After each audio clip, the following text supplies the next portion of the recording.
Huh? Is that Navia over there? Oh, it's been a while. Let's go say hi.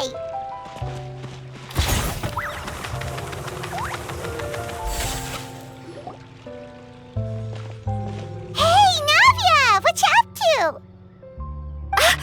Shh!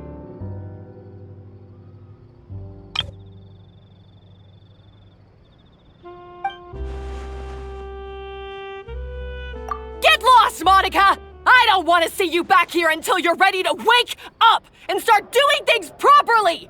Right now, you're a disgrace to my kitchen and to the Hotel de Boer name! It wasn't... I'm sorry, did you hear me asking for excuses? No, Why is she so aggressive? She won't even listen to what the poor girl has to say. Oh, hey, cut her some slack. You gotta at least hear her out. Wait! Huh? Who do you think you are telling me... wait a sec.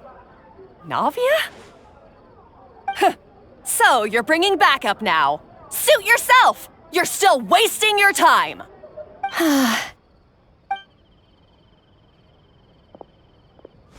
Savannah, is this how you always treat your staff? My staff is right. I'm the one in charge here now. And last time I checked, the Hotel de Boer doesn't take orders from the Spina di Rosula. Of course. How you run your kitchen is none of our business. But when a member of your staff is so overworked he becomes gravely ill, that most definitely is our business. We're going to stand up for him, whether you like it or not.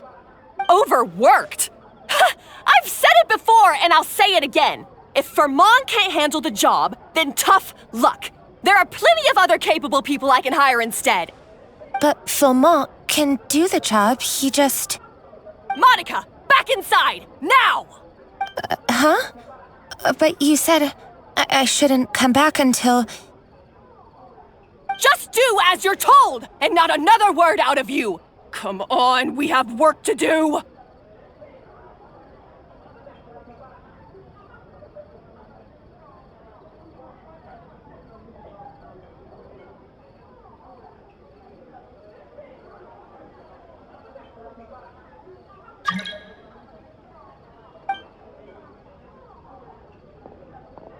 Wow, what a horrible person. Sorry. Looks like I've dragged you into some drama again.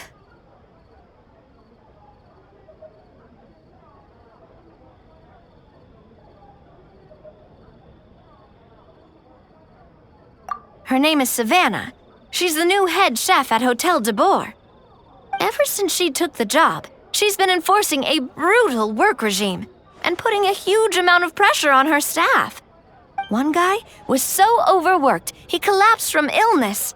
He's been bedridden for days, and he can barely even talk properly. I'm sorry. It's all my fault. At his family's request, the Spina di Rosula is trying to mediate on his behalf. We're not exactly making a ton of progress, as you saw. Savannah is adamant that Vermont's exhaustion and illness have nothing to do with her or how she's been running her kitchen. She's refusing to have any kind of meaningful dialogue with us. Our next thought was to talk to the other chefs at the restaurant and get a better idea of their working conditions. But with Savannah watching them like a hawk, no one has been willing to open up. And that's why I'm here, doing it the old-fashioned way. Camping out, watching, and waiting for an opportunity. Oh, shoot! It all makes sense now. Sorry. Paimon should have thunk before she spoke. Did Paimon ruin everything? Oh, no, not at all, Paimon. Honestly, the way she was laying into Monica, someone had to step in. I'm sure I would have piped up if you hadn't. And besides, I I don't really think I'm built for espionage.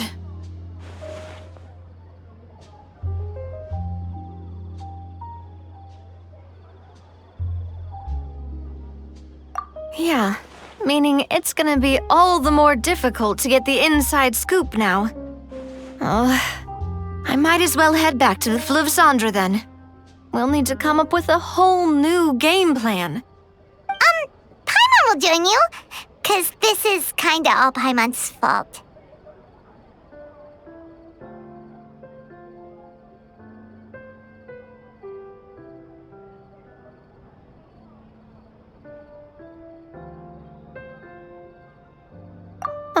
Guys, it's fine. You don't need to worry about it. That said, if you were planning to visit the Fluvsandra anyway, let me take you out for a meal. I'll make sure it's a proper feast. A really famous chef just joined the Spina di Rosula's tavern. Her name is... Sorry to interrupt. I just wanted to apologize for the scene you witnessed just now. We shouldn't subject our customers to that.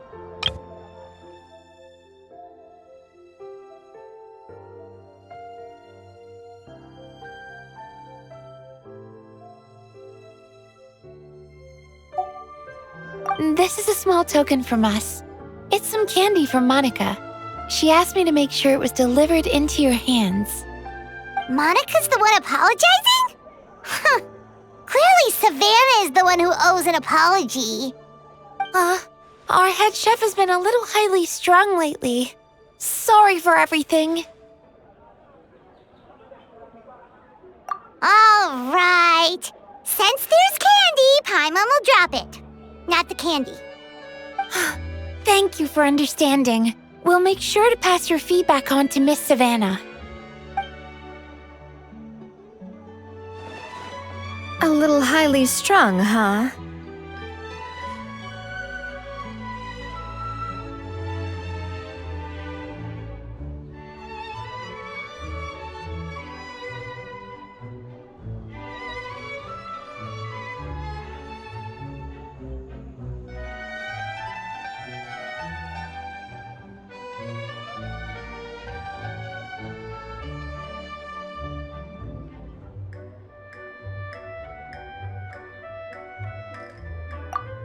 Doesn't get it. How did someone like her even become head chef? Well, according to Fermat's family, she hasn't always been like this. But that's a story for another time. Let's try this candy.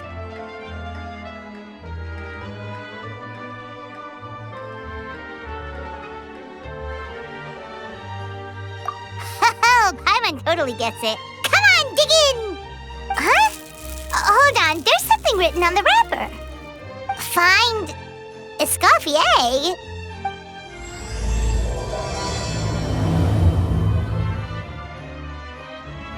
Escoffier?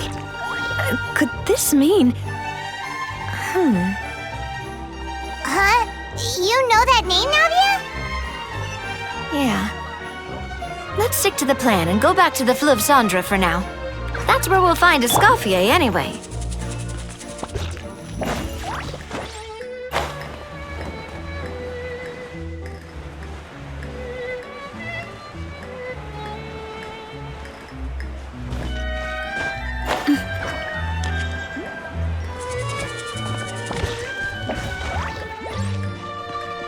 Running late again.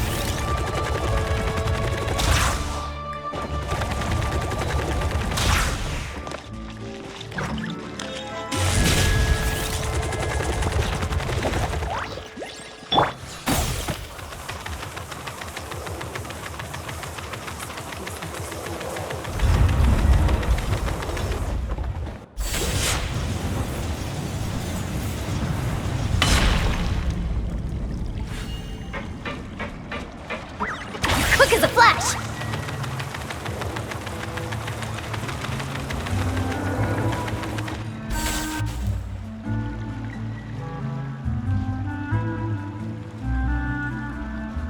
So, who is this Escoffier anyway? Well, for starters, she used to be the head chef at the Hotel de Bourg. before Savannah. She recreated the legendary Gâteau de Bourg and restored the restaurant back to its former glory. Safe to say, she's the most renowned head chef in the Hotel de Bourg's history, after the culinary genius Modeste himself. Gâteau de Bourg? That's the super exclusive cake that they only sell a few slices a day, right? Wow. Why the heck would she let Savannah take her place? Well, apparently, the Hotel de Bourg was reported for a safety incident. Someone claims that the kitchen was adding an illegal substance to their menu, but none of the chefs had any idea how it could have gotten into the food. In the end, Escoffier decided that as head chef, she should take responsibility, and she was sent to the fortress of Meripede. The Fortress of Meripede?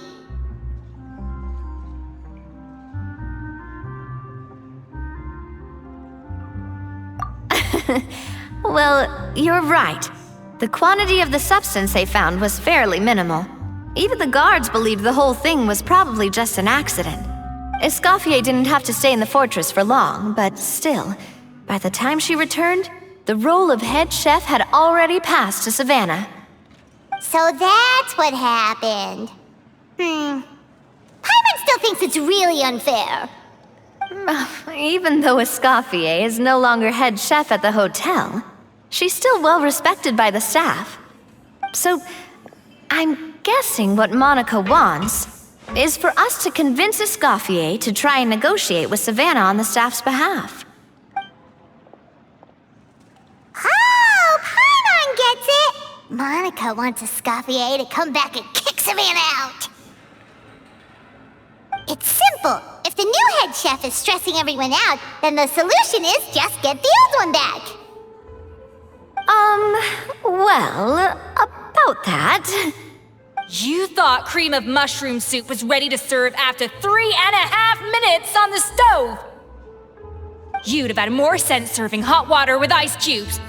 At least then you wouldn't have wasted all this perfectly good cream and mushroom. What do you say, Hilaire? I'm sorry, Cream.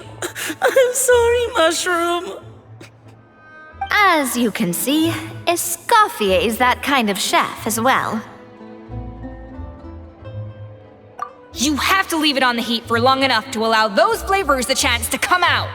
Don't be fooled by the aroma when the water first starts to boil. Got it? Yes, Chef. Then go back and do it again. The customers are still waiting. Remember where you went wrong and don't repeat the same mistake twice. Yes, Chef.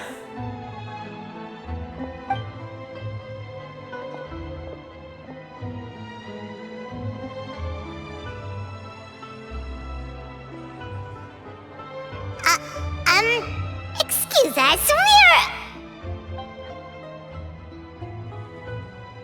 Waiting to be served? Sorry, we're pretty busy. I'm afraid you have to join the line. Oh, no, we're not here to eat. So you're not paying customers? Then I'm afraid the wait will be even longer. It's hard to talk to Escoffier when she's in the zone. Let's take a seat. We can catch up while we wait.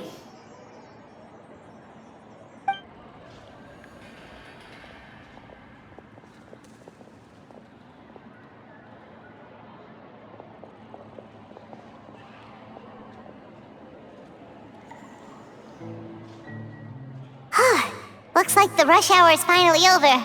Is it always this busy here? These days, yes. I'd say business has tripled since Escoffier joined as temporary head chef.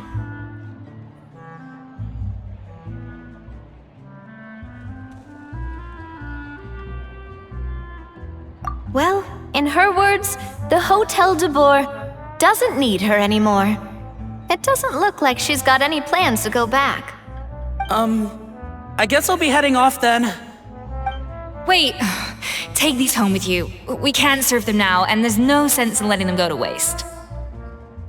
Oh, thank you, Chef. For what? Like I said, I just don't want them going to waste. Oh, and tell Fiamma to get well soon, so you're not running yourself ragged every single shift.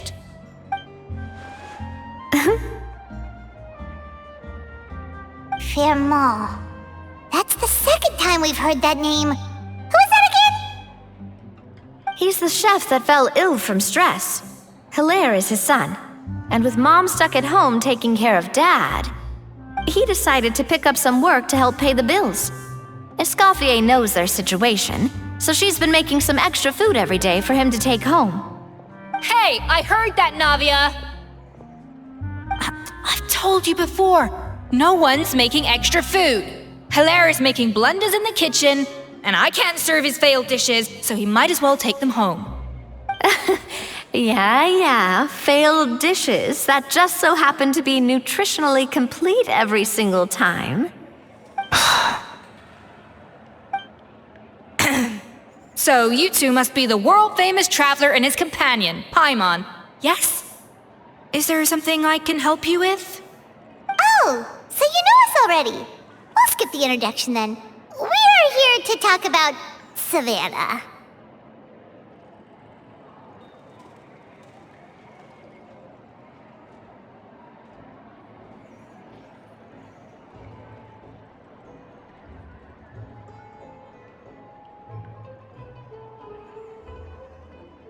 Oh, I certainly am. The Spina's headquarters are right next to the tavern. And I've lost count of the number of times Navi has come to pester me about it. But I don't work for the Hotel de Boer anymore. And being ex-head chef doesn't give me the right to interfere with that business. Besides, I'm the one who persuaded Savannah to take the job in the first place. What? Well, she was a much gentler person back then. A little timid, even. She wasn't at all confident that she was the right fit for the role. That's hard to believe. Are we definitely talking about the same Savannah here? Honestly, I do wonder if she's just emulating me. I mean, I'm not the most pleasant head chef to be around either.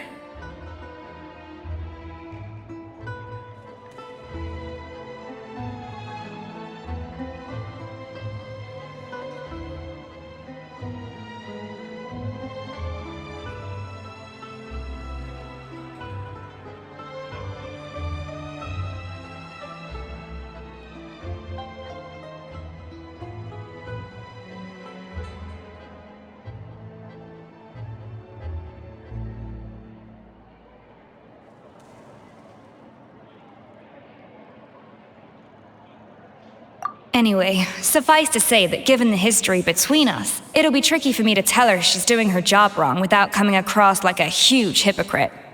Fiamar and the others probably think that Savannah gets it all from me. I wouldn't be so sure about that, Escoffier.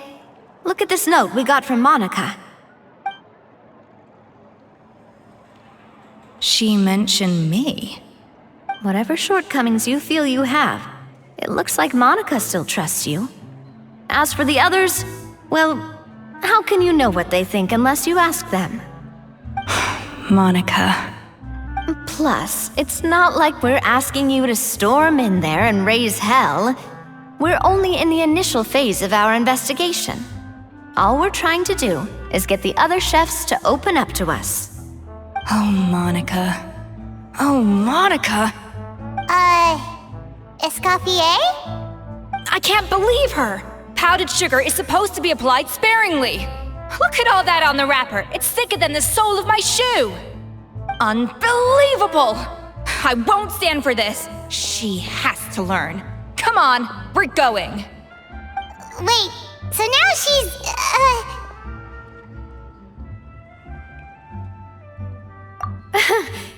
Let's go catch up to her.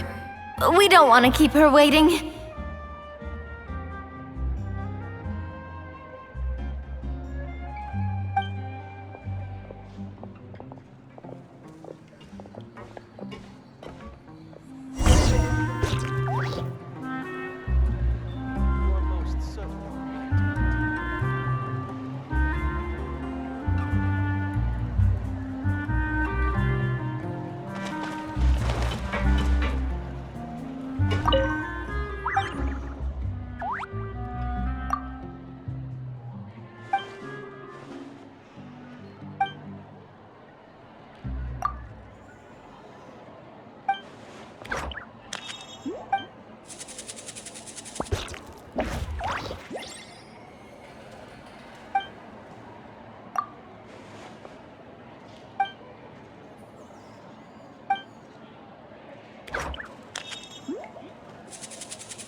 Wait, she looks like...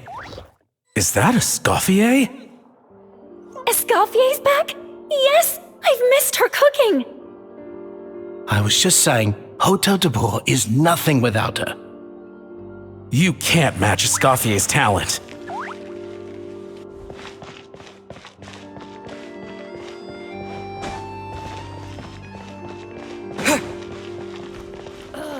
I'm so annoyed.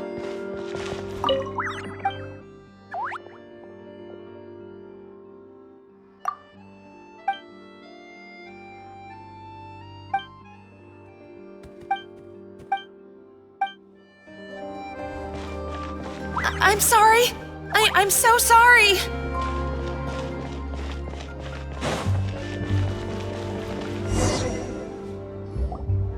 I'm sorry. I'm so sorry. I messed up your order. Oh, I wouldn't go that far. Maybe the taste is a little off, but if you hadn't brought it up, I don't think I would have noticed. But, please, you have to forgive me or Chef is gonna... Okay, I know. I'll kneel before you. What the heck? Get up, Monica! Can't you see that you're just making your customer feel more awkward?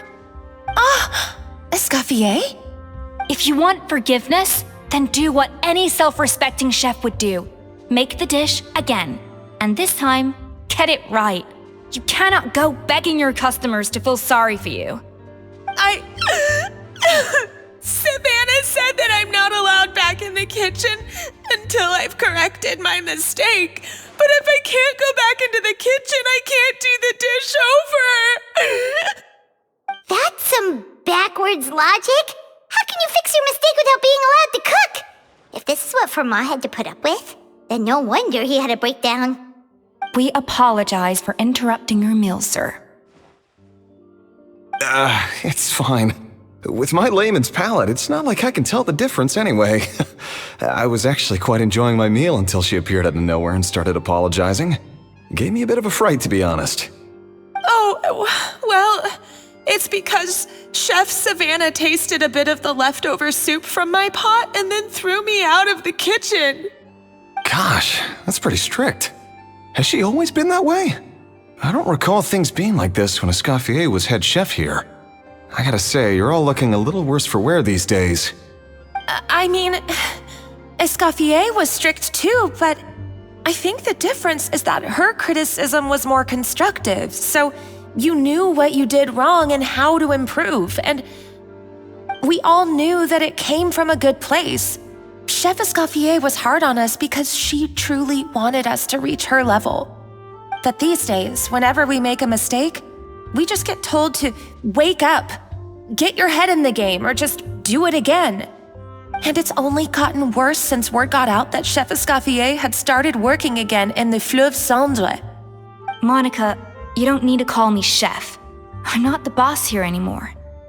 Yeah, but through no fault of your own, what happened back then, that wasn't on you, and all of us know that. That banquet was a huge event, and so many staff were involved every step of the way. With so many moving parts, there's no way of knowing how that Lumiline ended up in the food we served. Lumiline? What's that? A new drug from the Fontaine Research Institute, produced from an extract of the Lumitoile. Apparently it sharpens the senses, so they used it to treat people with impaired responses to stimuli. Oh, yeah, I've heard about that. They found out you can use it as a flavor enhancer since it stimulates the taste buds. Makes things pretty addictive. They also found that overuse can have mood-altering effects and even lead to nerve damage. So it quickly ended up on the guards' list of controlled substances.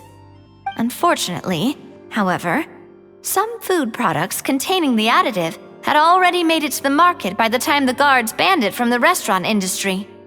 Everyone knows that in all likelihood, someone probably just purchased a batch of contaminated ingredients by mistake. But you took all the blame. We all know why. You just didn't want to see this turn into a place where tensions are constantly running high, because everyone's suspicious of each other all the time. And now look at you. a fry chef in the Fleuve Cendre. What are you trying to say? Sure, the Spina's Tavern is no Hotel de Boer, but come on. It's not that bad, is it? Oh, the Fleuve Cendre, you say? Great. That's where I'm dining from now on. Monica, I'm very happy with my current job. And there's no changing the past. We just have to let bygones be bygones. Besides, at the end of the day, I was the head chef, regardless of whose mistake it was. Ultimately, the responsibility lay with me.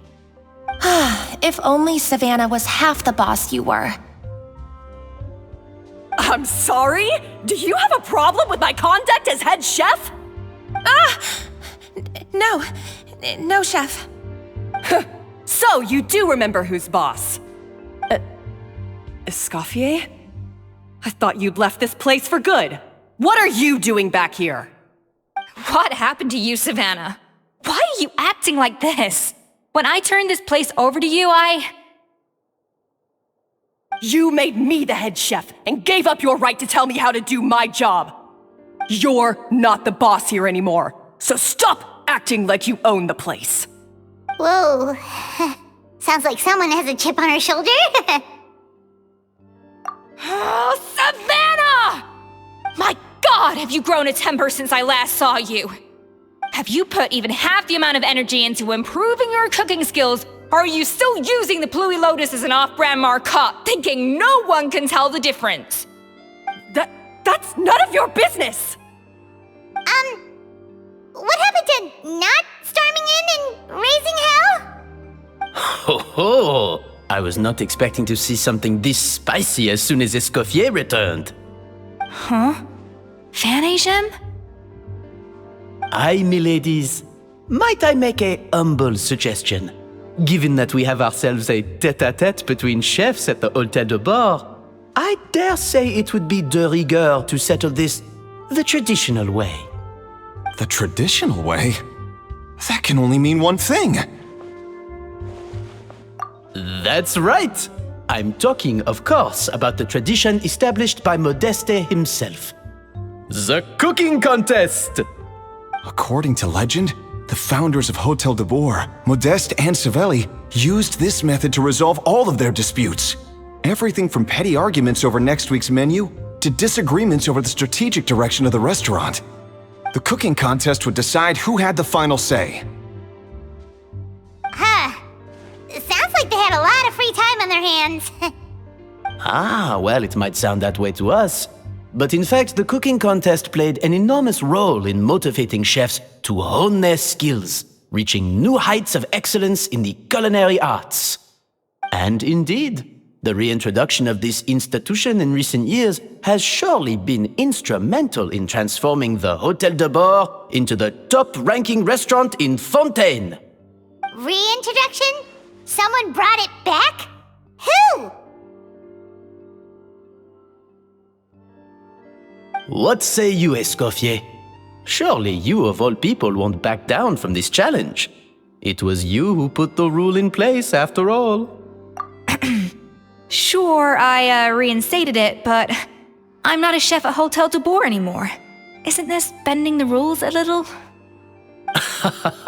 I see no issue as long as both sides agree to the terms. We could simply treat it as an exhibition of sorts. Savannah, any objections? Exhibition. Huh. No. If we're going to battle it out, let's put it all on the line. If I lose, it's up to you what happens to me. I don't want anything to happen to you. But if you lose, you hand over the Codex de Boer to me. What?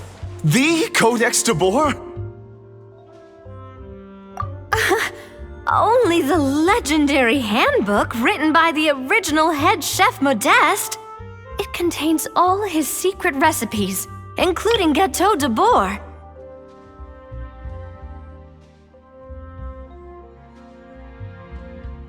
It's the greatest treasure in Fontaine's culinary world, and only the present and former head chefs of the Hôtel de Boer have the right to read it. Present and former? Wait, but that already includes Savannah, though. What do you want that old thing for? You have your own copy, don't you?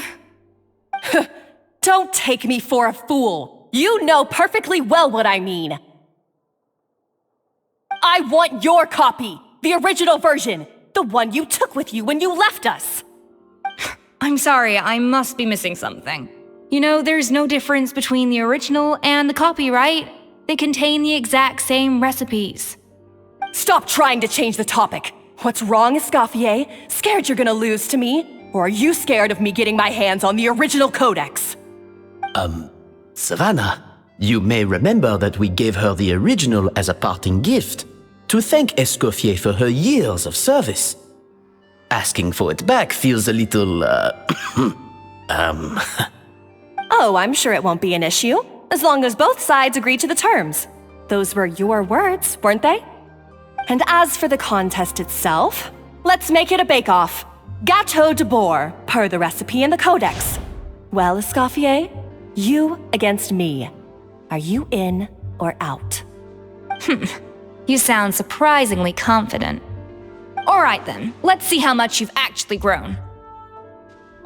I hope you surprise me, Savannah. I'd hate to find out that all you've learned after this long is how to chew people's heads off. Believe me, I'll show you. Escoffier, are you sure this is a good idea? You accepted her terms a little hastily. Do another show. Oh, it'll be fine. Let's head back to the Fleuve Cendres so I can get prepping.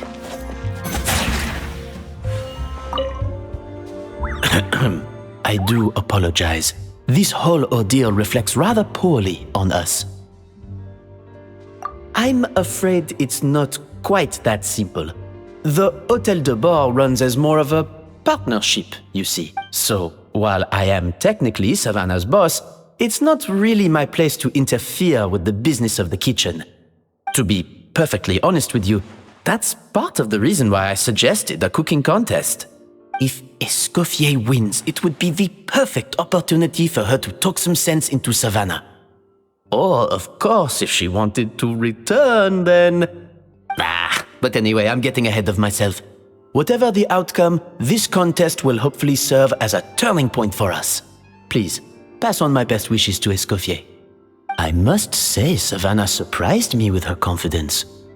Does she really believe she can best Escoffier in the kitchen? I thought she was just blowing off steam when she first raised the idea to me.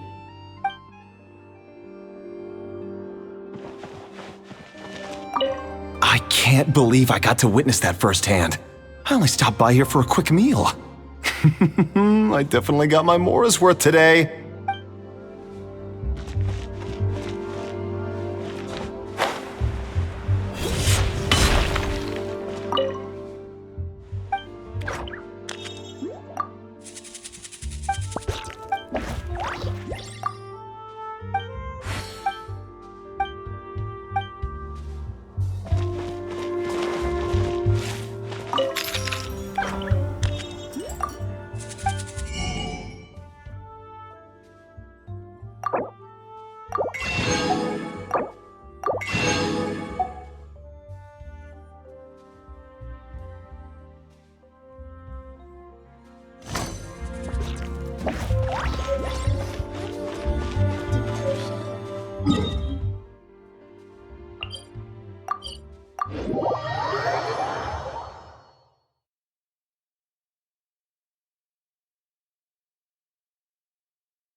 Controlled breathing.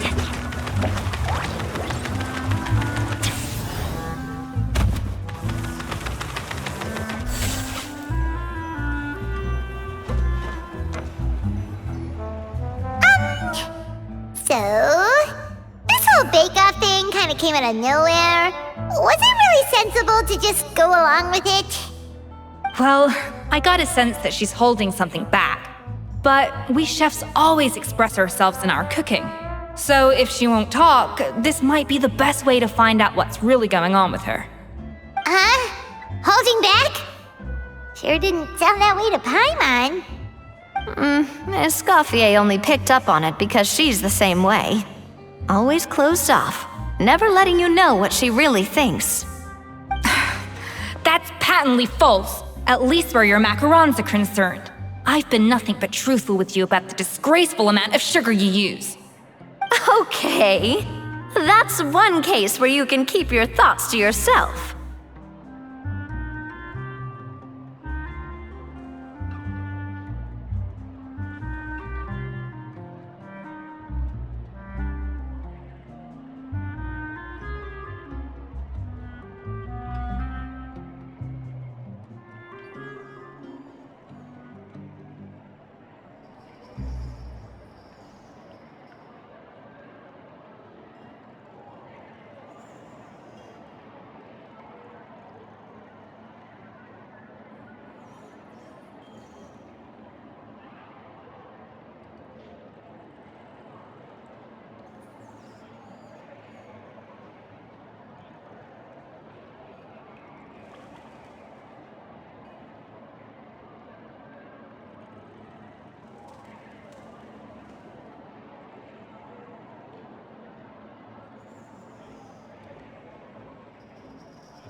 Oh, that? Well, it's not so much a recipe book as a diary of Modeste's adventures. Back in the day, he and his good friend Savelli explored far and wide, partly adventuring, partly looking for new ingredients and developing new recipes. Their creations had an enormous influence on the course of Fontaine cuisine, turning it into a much more vibrant and diverse scene. For instance, legend has it that the original Gâteau de Bourg was made using a special secret ingredient that Modeste discovered on one of his adventures. So rare was the ingredient that they could never make more than 16 slices of the cake per day. But everyone who tried it claimed that it was one of the most blissful and invigorating things they had ever tasted. Modeste and Savelli went on to found the original Hôtel de Bourg, which catapulted them to stardom in Fontaine's culinary world. Especially Modeste. He was hailed as a once-in-a-generation genius, and over time, the recipes from his adventure log became known as the Codex de Bourg.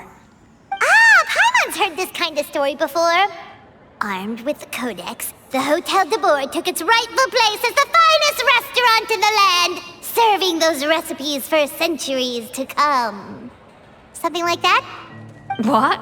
No, of course not. Cooking is a constantly evolving art form. How could any restaurant survive if they only served food that was popular last century? Anyway, never mind centuries. Savelli and Modeste parted ways not even 10 years after their rise to fame. Then, Modeste passed away while he was still in his prime. And that was it. The end of the Hôtel de Bourg's heyday. It fell into decline, and for most of its history, it was just a nondescript place with a couple of cheap tables. It's only in recent decades that it started recovering. Even then, it still took numerous relocations and changes of management before we finally ended up with Vanigem and the restaurant we have today. Oh! So the Codex really isn't all that, then. Paimon figured it was like one of those mystical books they have in Liyue's martial arts novels, where the main character learns all their secret powers from. Yes, well, that's fiction, and this is reality. You can't meet the tastes of modern diners by following some ancient recipes from a dusty old book. Case in point. Even the Gâteau de Bourg they sell now is actually Escoffier's reimagination. Wait, Really? Why, though? Didn't the recipe make it into the codex? It did, but like I said, it's a dusty old book now, and the records aren't as legible as they once were. Not to mention that there's no way of finding the secret ingredient Modest wrote about. So, reimagination is right. I consulted some historical records and took what I could from the codex. But ultimately, the Gâteau de Bois of today is my own recipe. As for why we gave it the same name and kept the tradition of only selling 16 slices a day, well, you've got Venegem's business sense to thank for that. Oh. Huh. Well, that kind of takes all the mystique out of it. Hey now, it might not be the original Gâteau de Bois, but it's still the most delicious cake in Fontaine today.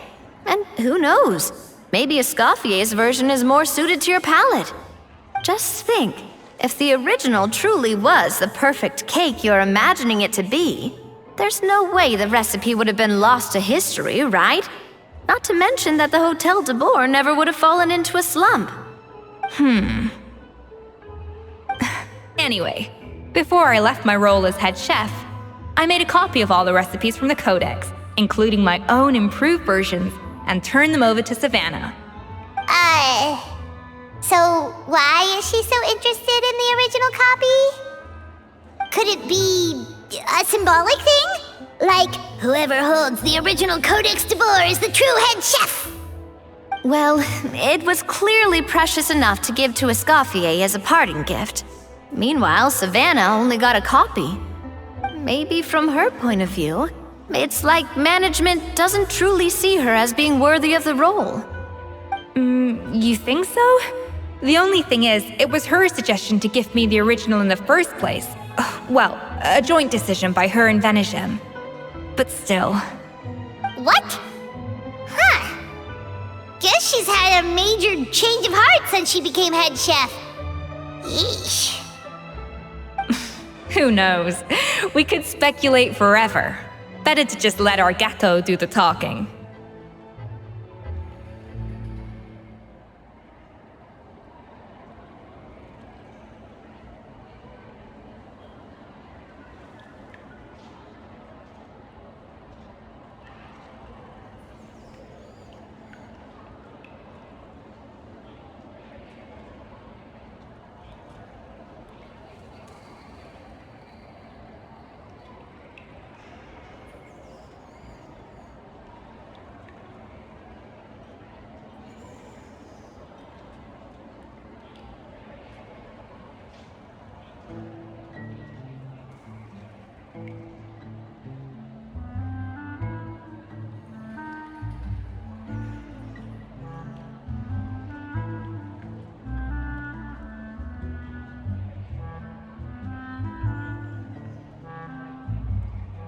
It means besting her in this bake-off, and then getting her to explain herself, even if I have to beat it out of her with a spatula.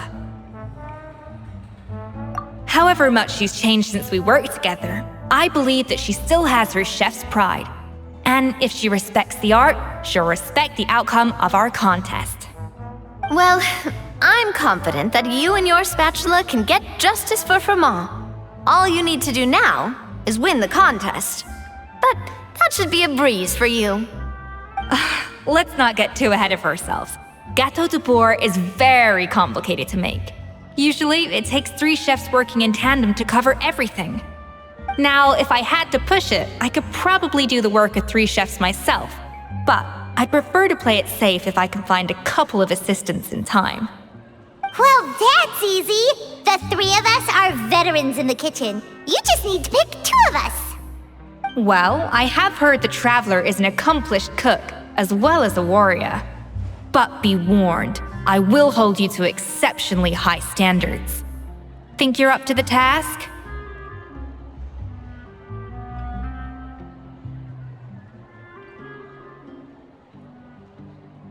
Oh, count me in too.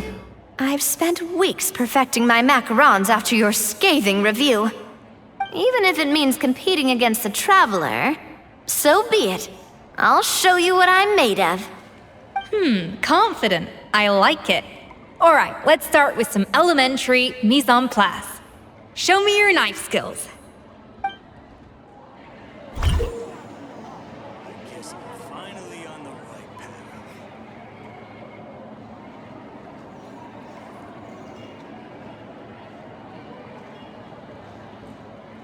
I've always called it chopping stuff up, not mise en place. But it's basically the same thing, right? Oh, Navia. The difference in your case is that mise en place is chopping stuff up without sending juices flying all over the kitchen.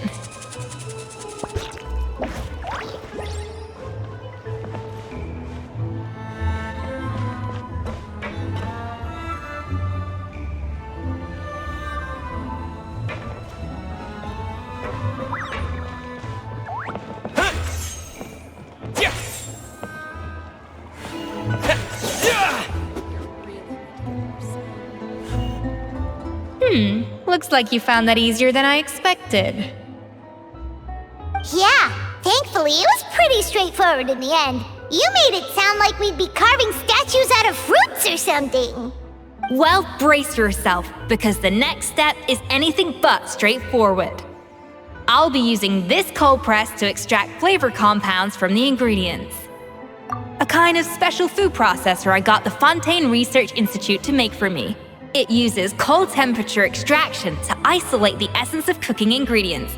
But this isn't exactly standard kitchen equipment, so that probably didn't make a whole lot of sense. Let me give you a demonstration instead.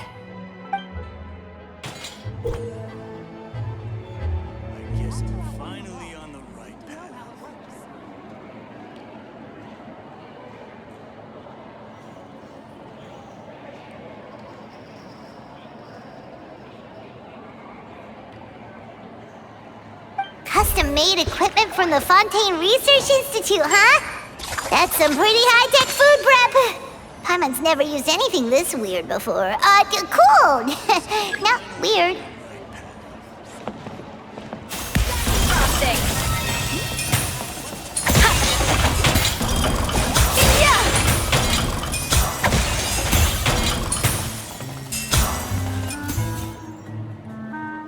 And done. These are the flavor compounds extracted from our ingredients. I processed all the fruit you chopped up earlier. Wow! Even the smell is so much more concentrated. What next? Do we add all this stuff in? Absolutely not! Throwing everything in at once will ruin the balance of flavors. We have to go slowly and carefully to calibrate the exact flavor we want. I'll demonstrate again. Now, watch closely.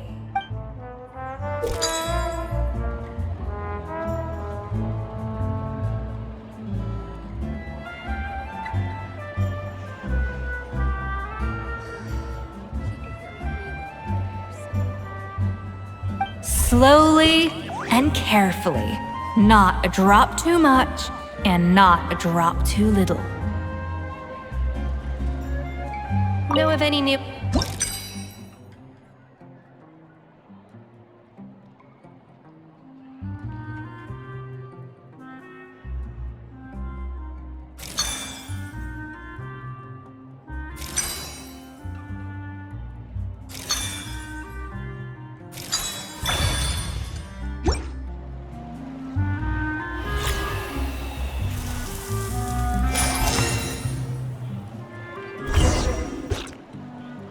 And voila!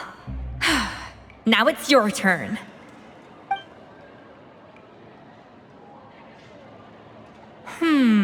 Not terrible.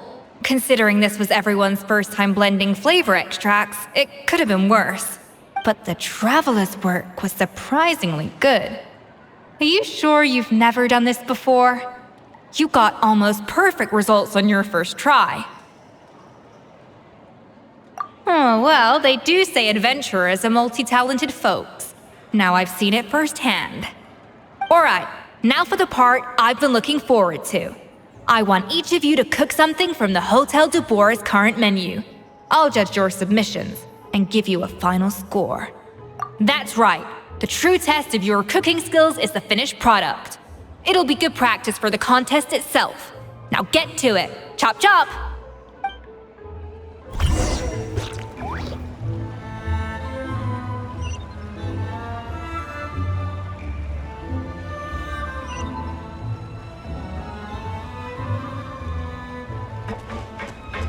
I guess I'm finally on the right. How's it going? Have you picked a dish yet? Choose wisely. I expect you to present the most delicious thing on the menu.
How's it going?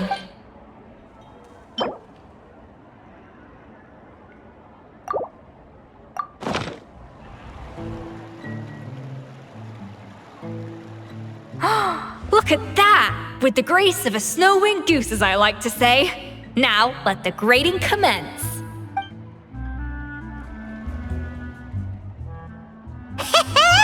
Pretty good, right? Not to brag or anything, but Paimon's a bit of a connoisseur when it comes to la food. 6 points. What? Oh, well, fair enough. Paimon doesn't cook all that often, so as long as it's a pass. That's 6 out of 100. What?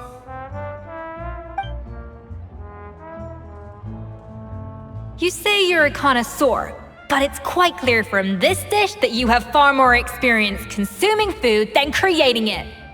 By that logic, I suppose you think listening to Lady Farina on repeat every day would make you an opera singer.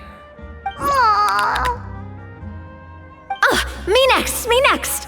I'll have you know that this batch of macarons has 2 whole tablespoons less sugar than my previous ones. So you went from 12 tablespoons to 10? Well, it's nice to know you actually measured it out, because it tastes like you just threw in whatever was left in the jar. 6 points. Aw.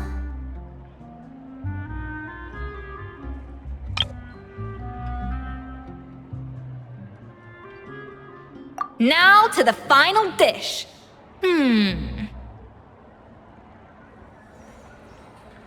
So, what do you think? This is our last hope. 8 points. Darn, that's barely higher than what we got.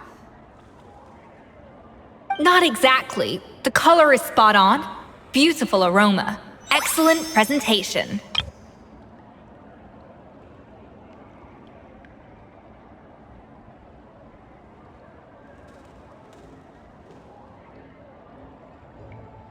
I have to give this one 8 points out of 10. Maybe even 9 points. Huh? How did you pull that off? Don't get me wrong. There's room for improvement. But still, this is clearly the work of an accomplished chef. I can tell that you've put many hours of work into honing your skills in the kitchen. I can really taste the grace of the snow-winged goose in this dish. The traveler's journey, with all its trials, tribulations, and setbacks. Not to mention the frustrations of having a picky eater for a partner. Hey, you made that last part up! No way did you taste that! Well, it looks like I lost fair and square. I guess you'll be taking the Traveler as one of your assistants then? But if it takes 3 chefs, that still leaves 1 slot remaining. Maybe Paimon and Navia should keep practicing and see how it goes? Chef Escoffier. Oh, it's Hilaire. What brings you here? I heard the news about the cooking contest. You're doing Gâteau de Bois, right? I was just wondering if you needed any help. And you think you're up to the task, do you? Oh, no, I know I'm not there yet. It's actually my dad who wanted to help. Firma, last I heard, you could barely get out of bed. Chef Escoffier, Navia, Traveler, thank you all so much for everything you're doing for me and my family. I've had enough of sitting around at home while you run yourselves ragged. If you let me, I'd like to help you win this cooking contest. Yeah, I was gonna say the same thing. Don't you worry, I'll be fine. I'm feeling much better now. I'm sorry.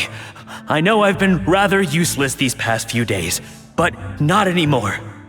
The fact is, I'm a fine chef, despite recent events. I've proven myself in the Hotel de Bois kitchen, so if anyone's qualified to work under Chef Escoffier, it's me. I think. I hope so. Firma, have you even set foot in a kitchen since leaving Hotel de Bois? I have not, but I'm fully rested now. I know I can handle it. I'll prove it. Let me whip something up for you right now.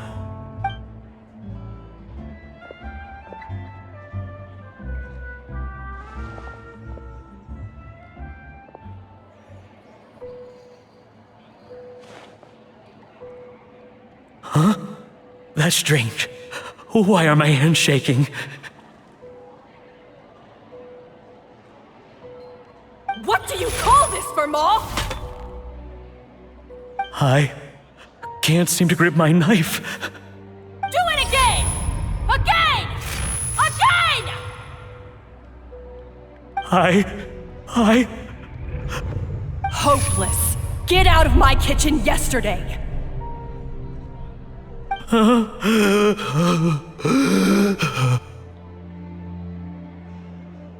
Dad, what's wrong? I don't understand. I was feeling so much better, and then Will I never be able to work in a kitchen again? Dad, talk to me. What happened? I think the real issue here is not physical exhaustion, but psychological trauma. Monica, when did you get here? Probably because you were all concentrating so hard on your cooking. I didn't want to interrupt your flow. But anyway, Firma, I'm so sorry. If only I'd known how serious your situation was, I would have stood up for you sooner. You have nothing to apologize for, Monica. During those long nights of redoing every order, you were the only person who looked out for me. Oh, come on. All I did was make you some tea. I doubt it was much help. Savannah was so ruthless toward you. I probably should have brought you something stronger. She sounds like the worst. All right, another Savannah horror story. Let's hear it. She's been getting harsher and harsher on us ever since she heard about Escoffier's new role in the Fleuve Cendre. Seems like no matter what we make, she'll find something wrong with it. What is this? It looks like a dog's been at it! In the trash now! Then she orders us to redo the dish again and again, but we never know what's going to make her happy. Do it again, do it again, do it again! Every time you remake it, you just get another earful from her. Either straighten yourself out or get out of my kitchen! So now, it seems like just picking up a kitchen utensil gives me flashbacks of her yelling at me. Oh man, that must be awful. The more I want to get it perfect, the more my hands shake, and the more scared I am of making another mistake. How can you give up so easily, Fiamma? You weren't a quitter when you were working for me. And even under Savannah, you talk about working late into the night trying to perfect your dishes. That says to me that you still hadn't lost that determination to prove yourself. What changed? I don't know what's come over me. When I think back, I just remember feeling like my heart and my hands were growing heavier and heavier as the shift went on. Each time I had to redo a dish, my heart sank a little further. Maybe Savannah was right. Maybe I am just hopeless at this. Dad. I see. Well, it sounds like there are some deep issues at work here. Ones that won't be resolved by merely seeking compensation. I will win this contest, and after that, I encourage you to approach Savannah and talk this out. But what if you can't find another assistant in time? Clearly, I'm in no state to help out. You think being one person short will ruin my chances? Let's not forget, I taught you and her everything you know. Even if I had to go it alone, I would present the perfect gâteau. Oh, well, Paimon and Nadia will still keep practicing, just in case. And so will I. Yeah! And if worse comes to worse, we can always get the Spina di Rosula to put out an emergency call for chefs. There's gotta be someone out there, right? Actually, I thought maybe I could help. That's sort of why I'm here. What? Why didn't you say so? I was going to, but then... well, this is the first chance I got. You do this for us? Thank you so much, Monica. All right, fine by me. But aren't you still working for Savannah? Joining the other side seems like a guaranteed way to put your future employment in jeopardy. I know, but it's all right. I've made up my mind. With the way things are, I can't keep working for Savannah much longer anyway. Unless I want to become the next Firma. I'm done with sucking it up. It's time to try and turn things around. If this cooking contest can get Savannah to see the error of her ways, then I'm sure she'll forgive me for this.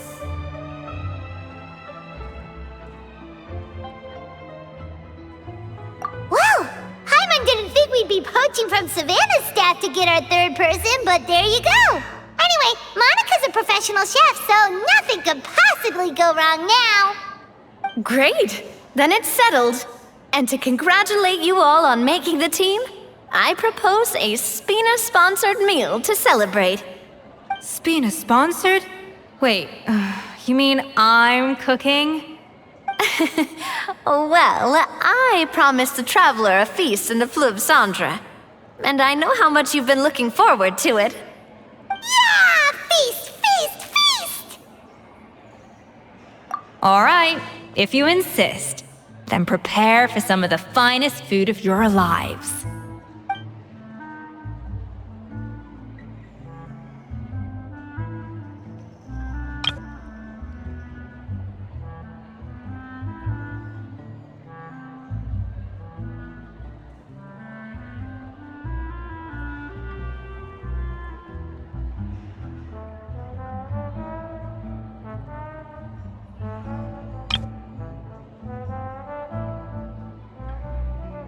That's not a bad idea, actually. Wait, hold on. You need to finesse that further.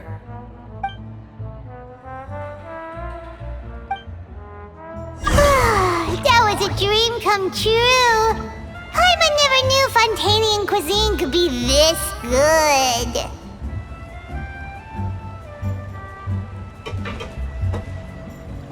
So, this is what Chef Escoffier is truly capable of.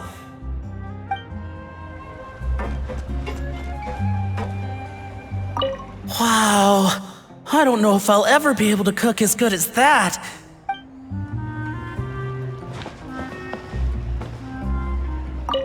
I wish I could eat that all over again. It's not often that Escoffier goes all out like this. And it's all because of you, Traveler.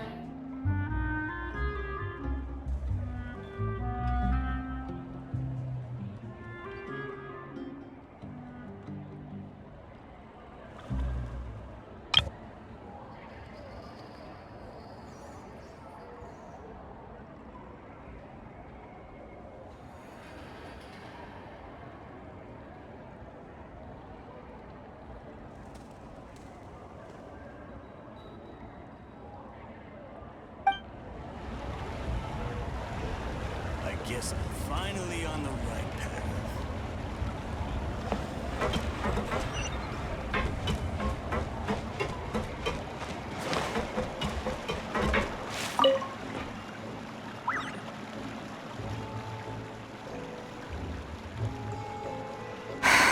Why, Savannah? Why? Oh, nothing. I was just flicking through the original Codex de Boer. I wanted to see if there was anything I'm missing. Something I hadn't noticed before. That might explain why Savannah's so desperate to get her hands on it.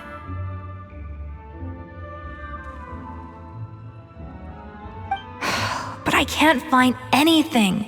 It's just some hastily scribbled recipes in between diary entries from Modeste's adventuring phase.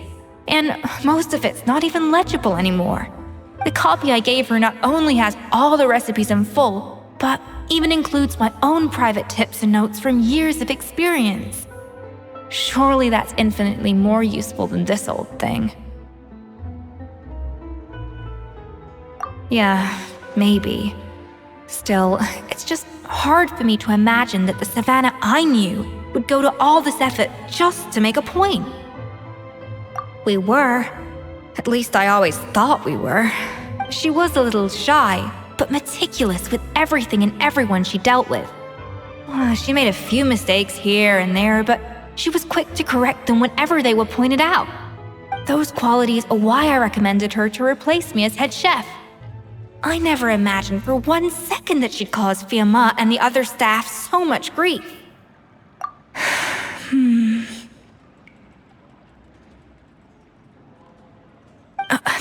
Well, I mean to an extent, of course. I pushed hard for her to get the role.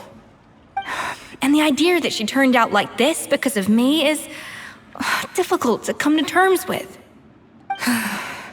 I wonder if this is how Modeste felt back when he was writing the Codex. Yes, with his good friend and co-founder of the Hotel de Boer, Savelli. The story goes that after Modeste unveiled his Gâteau de Boer and was hailed as a culinary genius, he was admired and adored by all. But his newfound fame slowly drove him and Savelli apart. Unlike Modeste, whose every new creation was an instant hit, Savelli seemed to face setbacks at every turn. Doors that would swing wide open for Modeste would shut in Savelli's face. And with Modeste being whisked off to all manner of functions by his celebrity friends, he had less and less time to discuss the culinary arts with Savelli. People started gossiping about Savelli, and their relationship between the two gradually soured. Everything came to an abrupt end when Modeste, still in the prime of his life and still hailed as a genius, suddenly died from an acute illness. And that was it. They neither had a decisive split nor got the chance to properly reconcile. Their story just came to an end. One rumor had it that Savelli actually killed Modeste out of jealousy, even as the latter was hoping to make amends.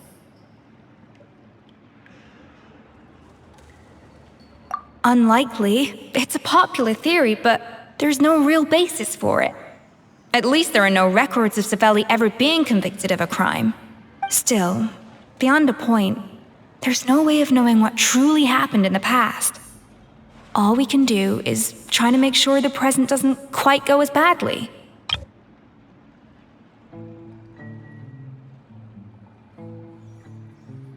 And that's why I have to win this contest tomorrow.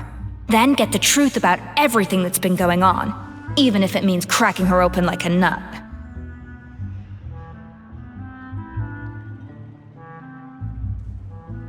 Really?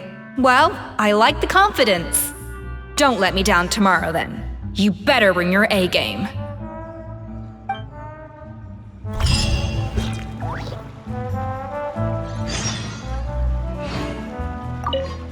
Let's hope that Savannah isn't all sizzle and no steak. After all the work we put in, it would kinda be a shame if tomorrow was a complete cakewalk.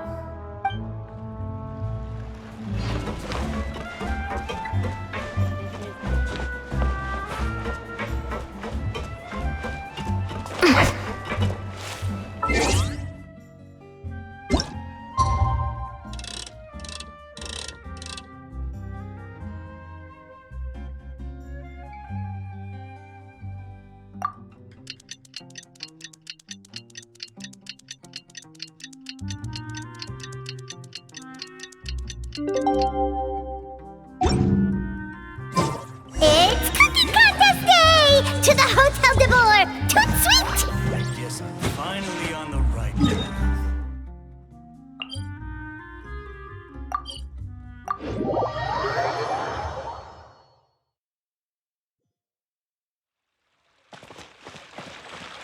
Did you hear the news? Escoffier's coming back for a cooking contest. Wait, seriously? Escoffier in a cooking contest? Now that I've got to see! I don't get it. Why would anyone in their right mind challenge her to a cooking contest? Come on.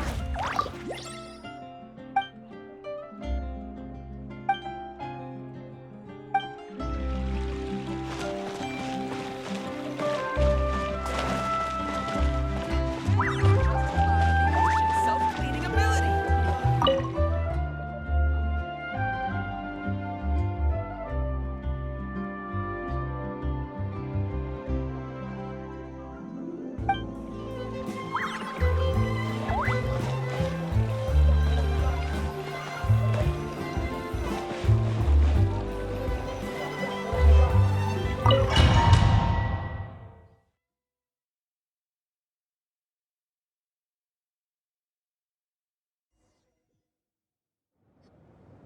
Mesdames et messieurs, welcome one and all to the Hôtel de Bord and to this most exciting of cooking contests.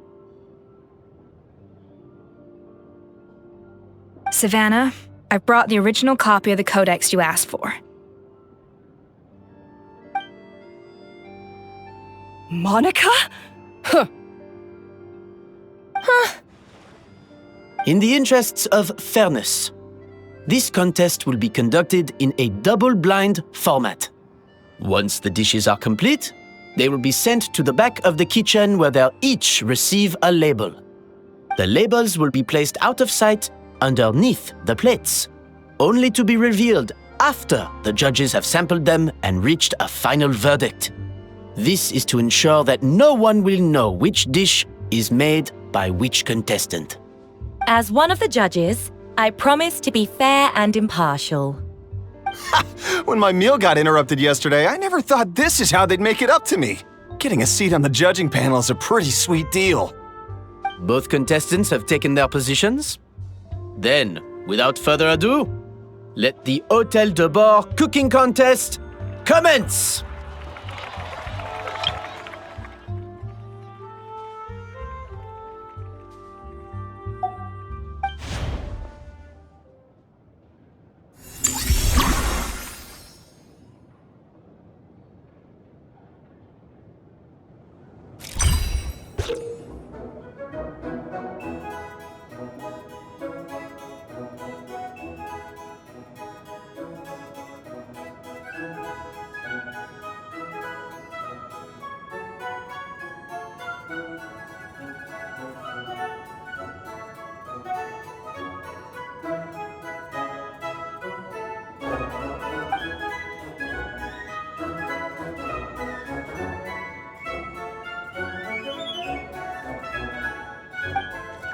Monica, Traveler, it's go time.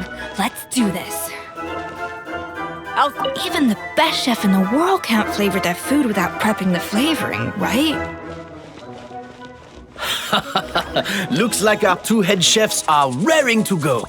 Like an oven on full blast, this competition is quickly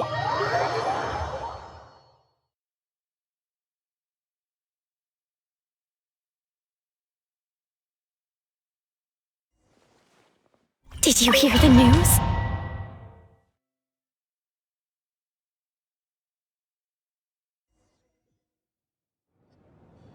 Mesdames, Savannah? Monica? in the interests, the labels will be placed out of sight. As one of the judges, Both contestants have taken their positions. Then, without further ado, let the Hôtel de Bord cooking contest commence!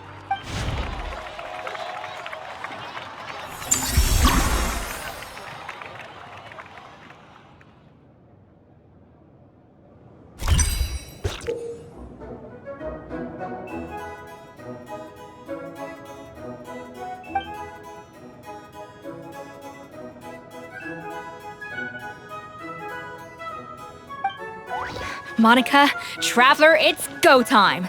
Let's do this. Alphonse, Gaspard, get to work! Do not disappoint me. Looks like our two head chefs are raring to go.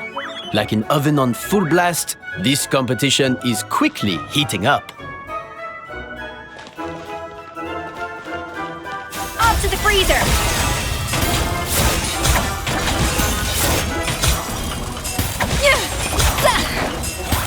That should be enough flavoring. Now hurry up and balance the flavors.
Even the best chef in the world can't flavor their food without prepping the flavoring, right? Alphonse! What are you playing at? That's not how I taught you to do it! Stop horsing around and do it again! Yes, chef! Oh, tension in the ranks on Team Savannah. Will this slow their progress? For goodness sake, Savannah, what are you doing? Oh, get it. I've got to focus on my own dish.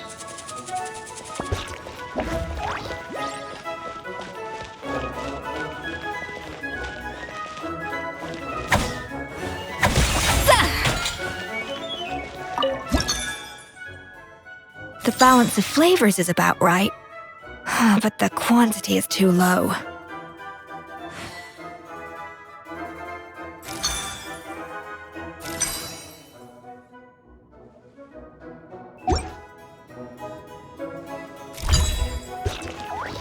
A dash of frosting!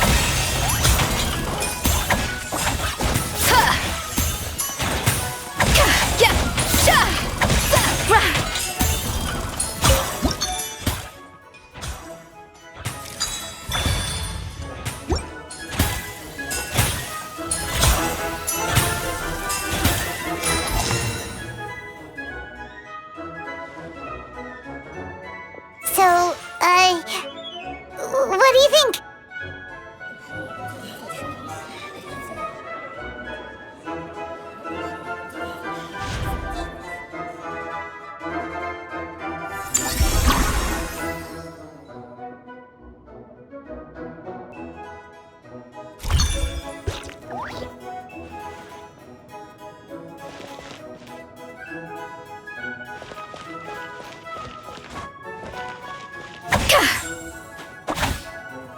Escoffier is already on the final step of the recipe.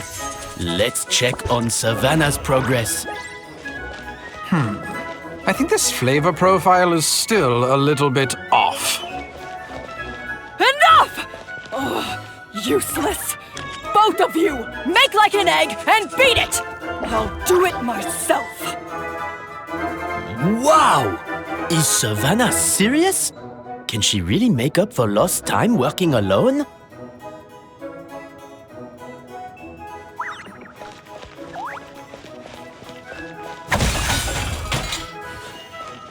A little amuse-bouche!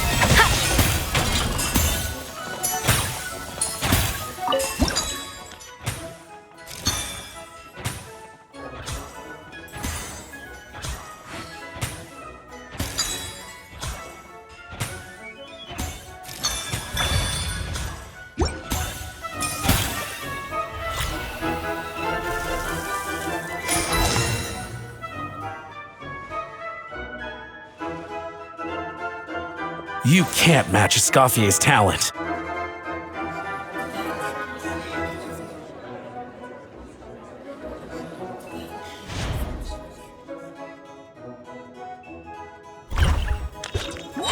I present to you Gâteau de Bourg.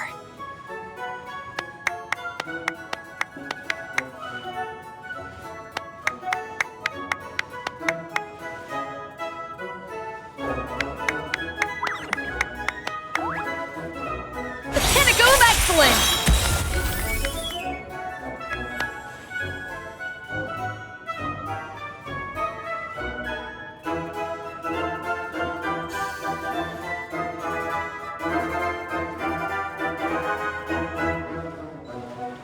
That was perfect! We were like a flock of snowing geese, completely in sync, working gracefully and elegantly together. Great work, team!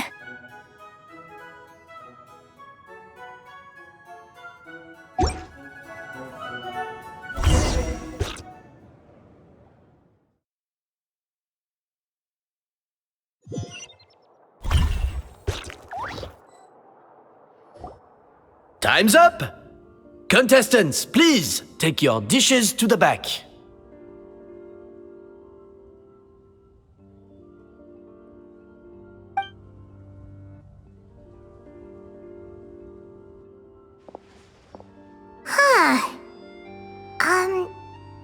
That guy was right.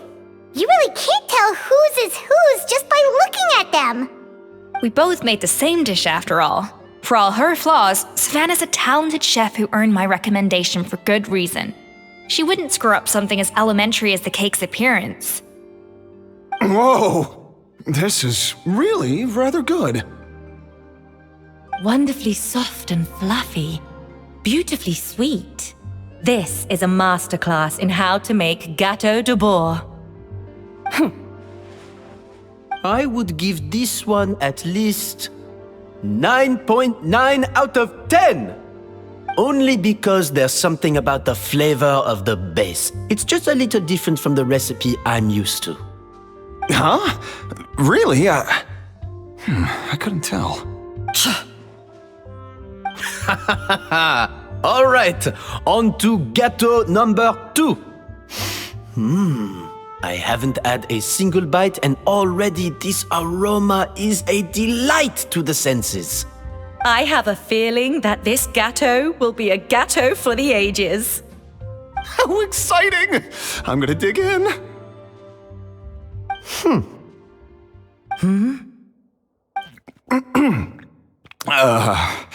I think maybe someone got a little carried away when they were adding the sugar. Not just the sugar, it's the flavors too. This is all over the place. Who made this? It appears the decision is unanimous. This gâteau is far below the standard we would expect. And Paimon thought this might actually be close. Turns out she can't bake to save her life.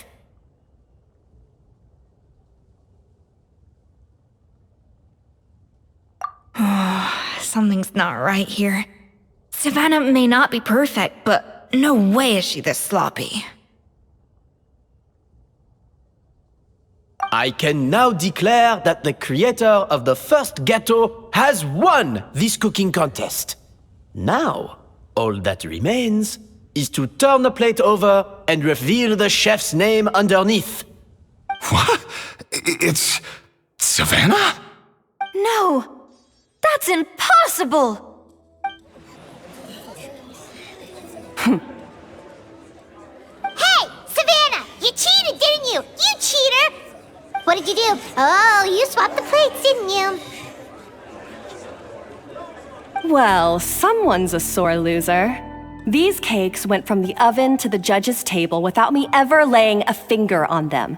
And everyone here can attest to that. It was Vanejem's staff who labeled them in the kitchen. If you're looking to accuse someone, why don't you start with them? Isn't it more likely that Escoffier's lost her edge? Oh, or maybe her assistants let the team down. You take that back! Judges, we demand a rematch.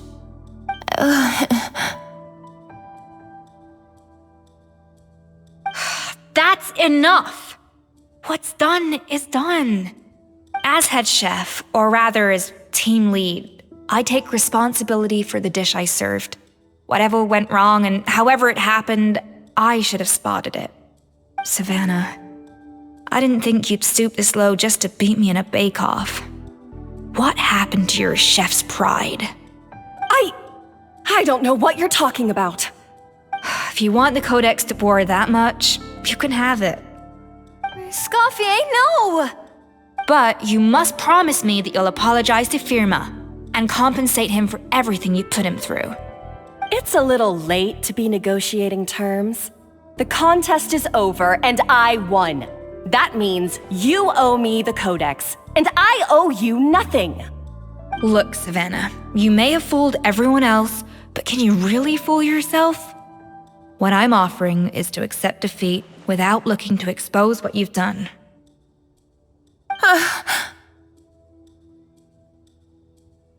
But only on the condition that you promise to stop putting so much pressure on your staff. Fine. I'll treat this as your final handover of duties from one head chef to the next. So, will that be all, ex-head chef?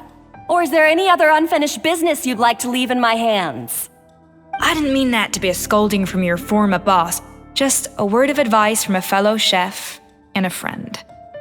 But I don't know if you're even open to input from other people anymore. I know what I'm doing. I don't need your advice. All right, fine. I'm glad to hear it.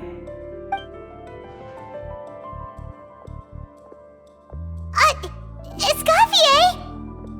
The Codex de Boer! Finally. Now, at long last, I will succeed. Escoffier? How could you let her get away with this? Yeah! The Codex is a souvenir of your time here! Doesn't that mean anything to you? It's all right. It was just a bake-off, not the end of the world. I'm already over it. Besides, it's not all bad. She agreed to compensate Firma. That's mission accomplished for the Spina. Honestly, if I'd have known that giving her the Codex would solve everything, I'd have just done that in the first place. I mean, why bother with the whole cooking contest? It's such a waste of time and energy.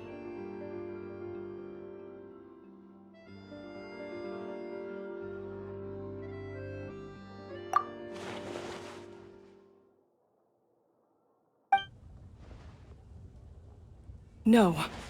No! This doesn't make any sense! Huh? That's it? No secrets, no nothing? I don't believe it! This can't be happening. Oh, Chef Savannah! Savannah?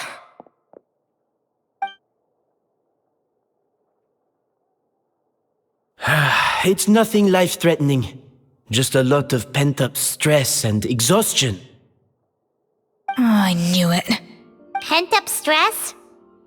The truth is, however hard she might be on the rest of us, the person she puts the most pressure on is herself.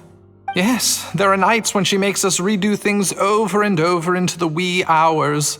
But for her, it's every night. She'll hide herself away in the kitchen, working on new techniques and recipes, and only realize how long she's been at it when we come to work the following morning. But why? Why would she do that? Our best guess is she doesn't want to be seen as less of a chef than Escoffier. And there it is. Even so, that's no excuse for taking her anger out on the rest of you. Yeah, and it's definitely no excuse for cheating in the cooking contest. About that, we honestly have no idea how she did it. We were focused on our own work the whole time, like she asked. Leone and Algalia were the ones I tasked with labeling the cakes. I've already spoken to them both. They're at a loss to explain it too. Not to worry. Come on, join me downstairs. I'll interrogate the guilty gâteau myself.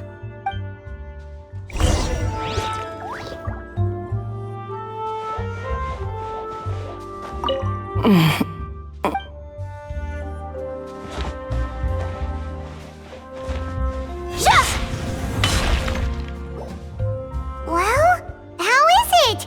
Have you figured out what it was? Oh, this is aggravated assault on my palate. I'd rather eat wet cement than this. Is it really that bad? I made sure to taste test it before it was served. Oh, relax. This isn't your cake. Savannah never switched the plates. The offending flavors are coming from in between the icing and the cake base, which means someone tampered with it while it was being made. Or in other words, we have a traitor in our midst.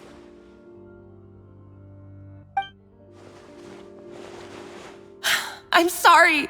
I was forced into it. It was Chef Savannah. She said if I didn't cooperate, she would... Calm down, Monica. I've already accepted defeat. And if I wanted retribution, I would have brought this up when the results were announced. Whatever's going on with you, just spill the beans. There's no need to hide it.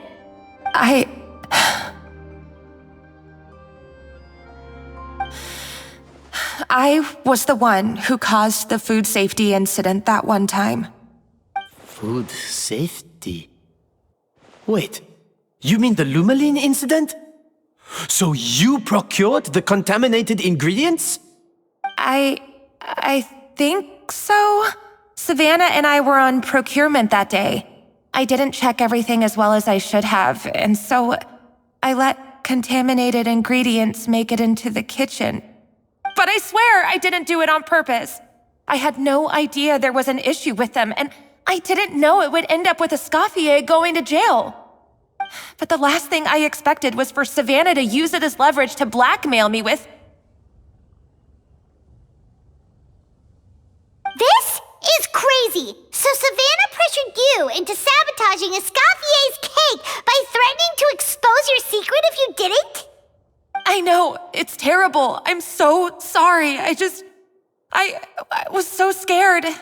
The thought of Chef Escoffier finding out that I put her in jail, it made me freeze up with fear. I thought Escoffier would hate my guts if she ever found out, and yet somehow that's ended up in me doing something even worse.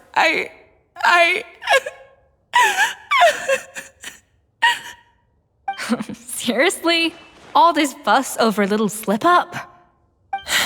Huh? Firstly, it's not like I got a life sentence. I did my stint at the fortress, and now I'm out.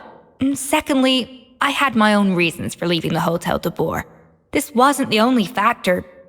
So you don't need to feel ashamed or frightened or anything like that. Any more than you need to add butter when you're pan-searing foie gras. You mean... you forgive me?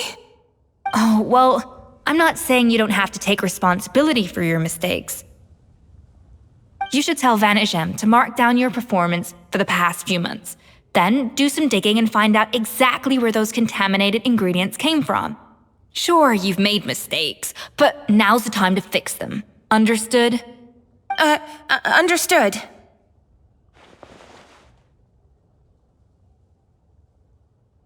Good. Now, back to Savannah. What about the original codex would compel her to resort to blackmail? I have my suspicions. Not that I've got any proof to back them up, though. Ugh. What happened to me?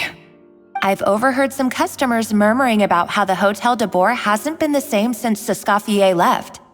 They think our menu doesn't taste like it used to, especially our signature items. Now that you mention it, I noticed it during the contest too. I couldn't put my finger on it, but the flavor seems subtly different from how it used to be. But the difference was so small, I'm sure no one would notice it besides our most loyal customers and true dessert connoisseurs. Still, as head chef, it's easy to see why Savannah would get so hung up on it. So many times I've seen her make the cake base over and over again, late into the night, determined to match Escoffier's version. But something's always slightly off every time. Yeah, I've noticed that too. Never really gave it much thought, though. Thinking back on it now, it's clear that Savannah's been in a downward spiral ever since Escoffier left. She wants to prove that she can fill Escoffier's shoes. That's gotta be the reason. But after countless setbacks, she's getting more and more unhinged. And at some point along the way, she switched from doubting herself to doubting Escoffier. Doubting Escoffier? For what?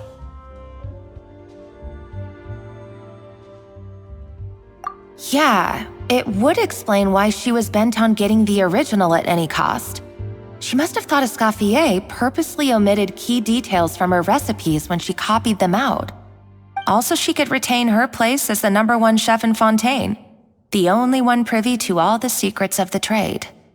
Oh, for goodness sake, what a stupid idea. Of course. Then she finally got the codex only to discover that the secret recipes she's been pining for don't exist at all. Seeing how utterly wrong she was must have been a real shock to the system. It probably brought up everything at once.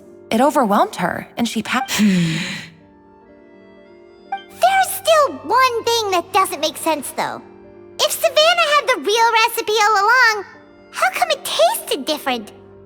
She might not be on the same level as Escoffier, but surely after like 50 attempts, she'd get it right one of those times.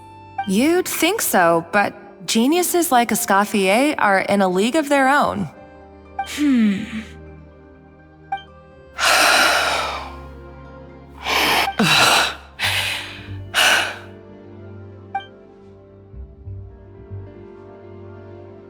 New head chef, you say? What's her name? I don't think I've heard of her before. I wonder, can the Hotel de Boer keep its edge without Escoffier at the helm? This tastes different from last time. Is it undercooked or something?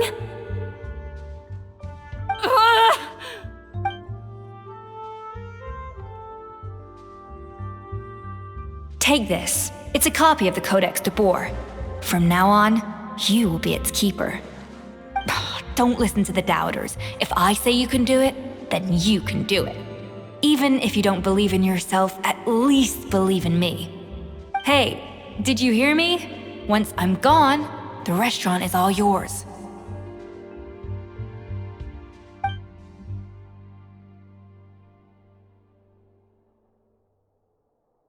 All this time, I've been blaming other people, but maybe I'm the problem.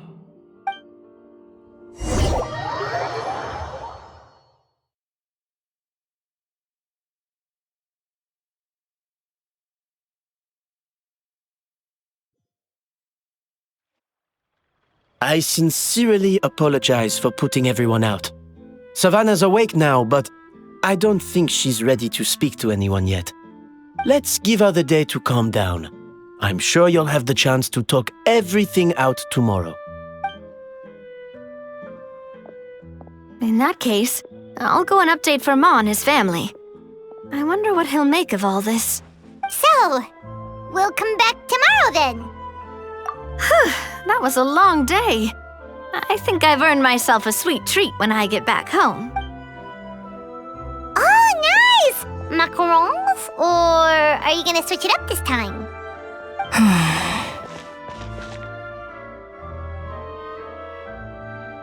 Traveler, how much do you know about the snow-winged goose? Every year, they migrate long distances in search of a suitable home. There's always one goose at the front whose job is to lead the flock. Fontaine poets often use the image of that goose to explore the ideas about leadership and genius. They usually imagine someone who's a cut above the rest, a model of perfection.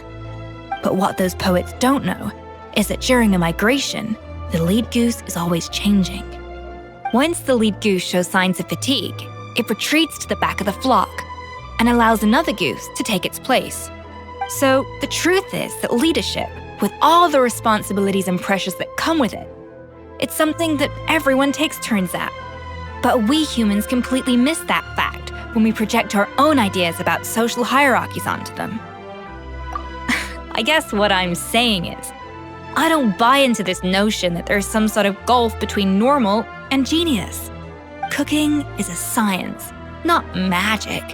Given the same ingredients, same recipe, and same environment, I see no reason why two different people shouldn't be able to Of course, some people have a more sensitive palate than others, and some people are just born bolder or more conscientious. But these are all variables that can be accounted for with time and practice. I'd have no reason to expect so much from others if I believed that perfection can only come from the hands of a genius. The only reason I hold people to high standards is because, well, I believe they're capable of greatness.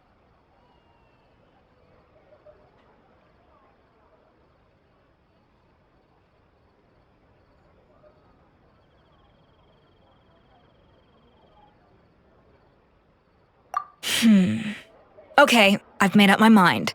I'm gonna get to the bottom of why Savannah failed. And come tomorrow, I'll give her the scolding of her life, pointing out all the mistakes she's made along the way. Then she'll finally see the error of her ways.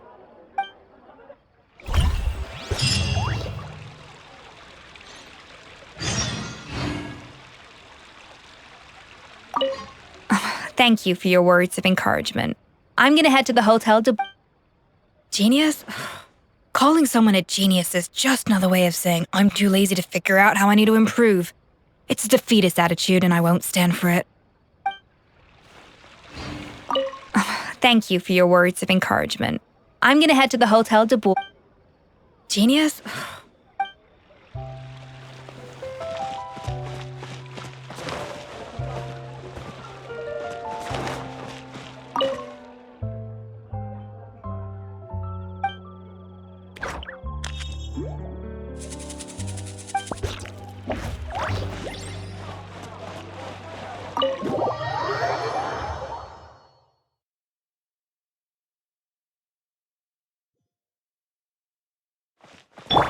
Try and stop me!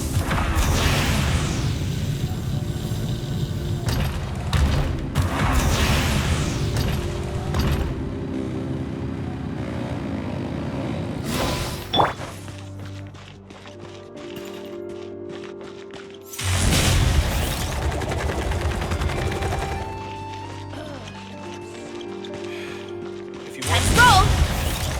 Is the key ingredient in fine dining.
Strength is one of those things where you gotta use it or lose it. So, wanna train with me sometime?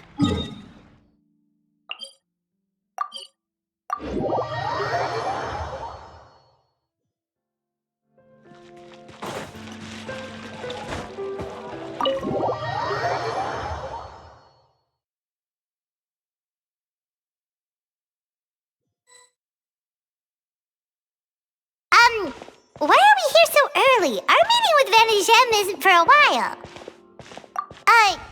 Check on her? Why? What happened? Oh no. Escoffier, are you alright?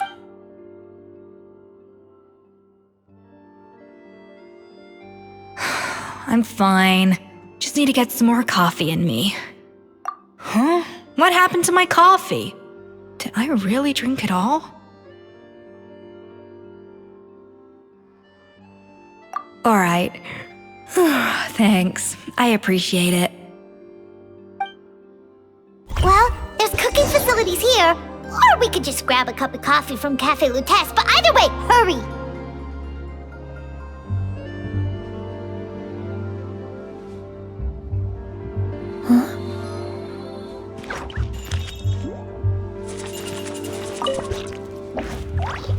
Coffee.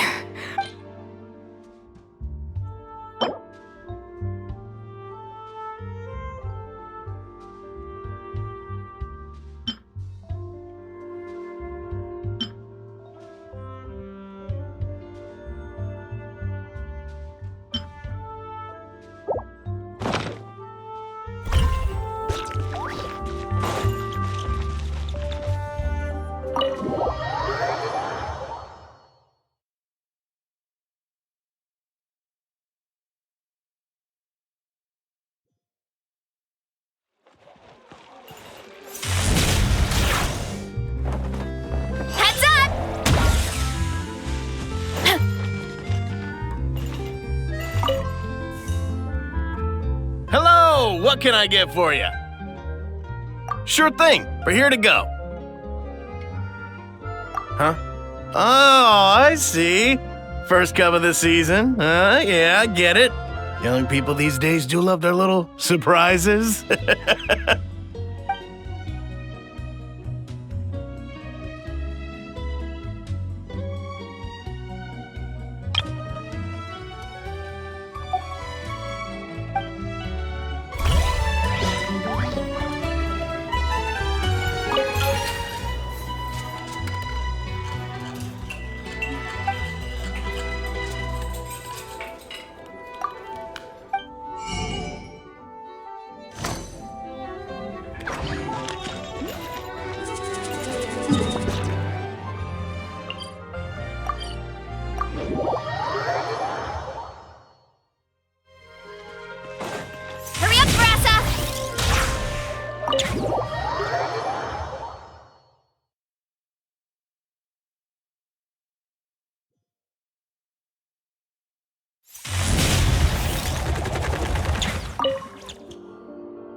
Coffee. Need coffee.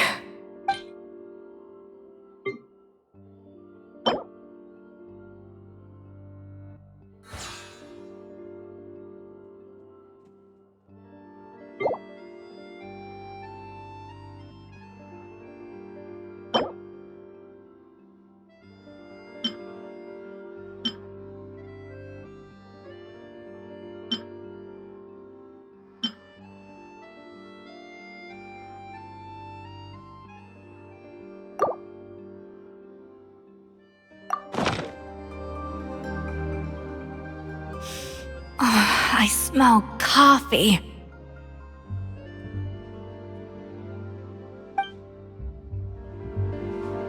I feel much better now.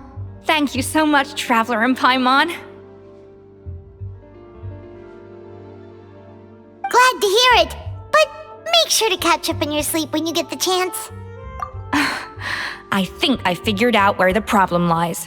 Honestly, it's ridiculous. I don't know whether to laugh or cry. Wait, what investigation? What are you guys talking about? I'll save it for when everyone else gets here. It's so stupidly small. I can't believe it's caused so much drama. Yes, except my failures were stepping stones to success. Escoffier! Have you seen Savannah? Huh? No, not since yesterday. Why? What's wrong? After seeing her home yesterday, we were all a little concerned about how she was doing. So, I dropped by her place early this morning to check on her. Only to find an empty house with the doors wide open. I left Alphonse and the others to keep watch at her home, while I checked the Hôtel de Bord. I'm worried something bad might have happened. If she's not here, then where could she be? Boss, Escoffier, bad news. Alphonse? You're supposed to be keeping watch at Savannah's house. We were, but then, just after you left, we found this stuff in her house. Oh, looks like a map with a bunch of random places circled. What does it mean? Wait a second. This feels familiar. I'm sure these places are all connected somehow. Of course, from the Codex. They're all places that Modeste explored on his adventures. Yeah, but I don't understand. The adventure logs in the Codex are too fragmented to be of any use. How come this map shows all the missing details? The Codex de Bord? Then, this place marked in red out at sea. Could that be the fabled birthplace of Gâteau de Bord? Seriously? So now she set her sights on finding the original recipe and beating Escoffier that way? Geez, Savannah. Anything to overcome a Gâteau plateau, huh? Ugh, idiot! Does she have a death wish? Those ruins are thousands of years old. Hold on, there's more. Besides the map, we also found these letters.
It was you.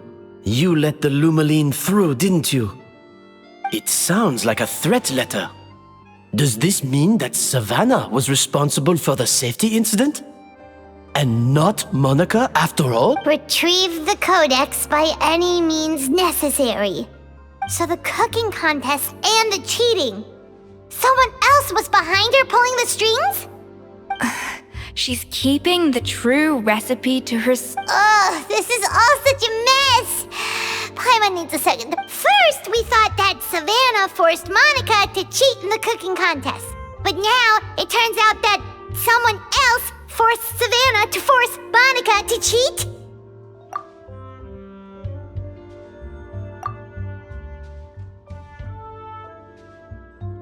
You're finally here. Of course. I should have put two and two together as soon as I read your threat letter. The food safety incident, the demand for a cooking contest, the instruction to blackmail Monica, even the suggestion that Escoffier was keeping secrets from me. It was all part of your grand plan, wasn't it, Monica?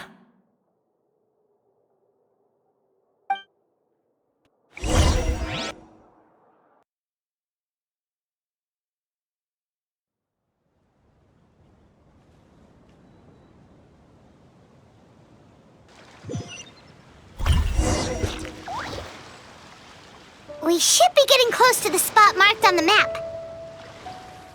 Of all the stupid things she's done, this really takes the cake. The moment we find her, I'm gonna curse the living daylights out of her.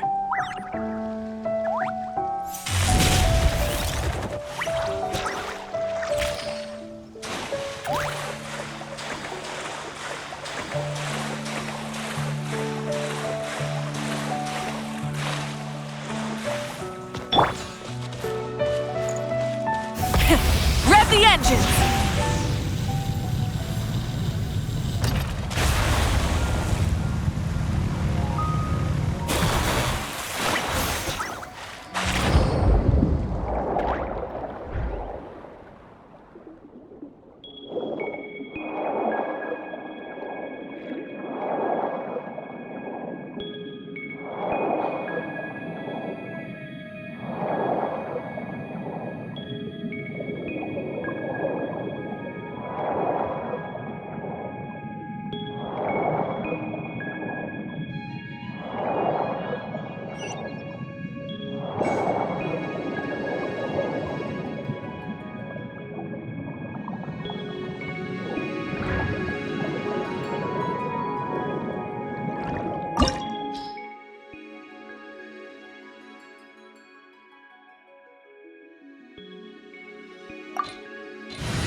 As per our contract.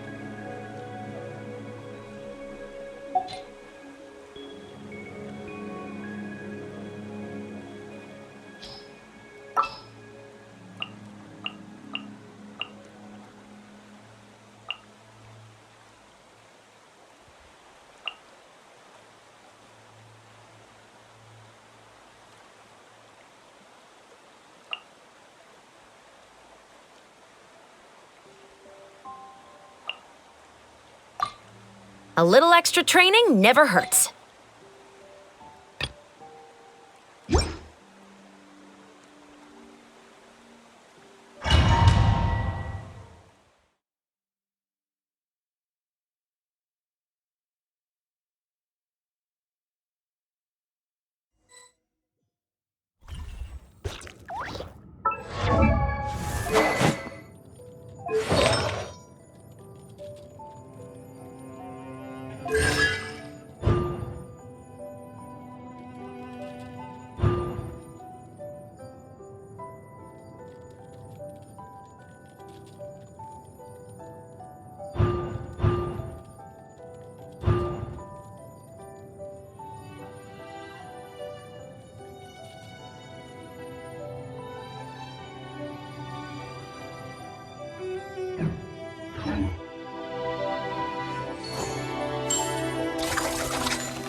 Whatever you need.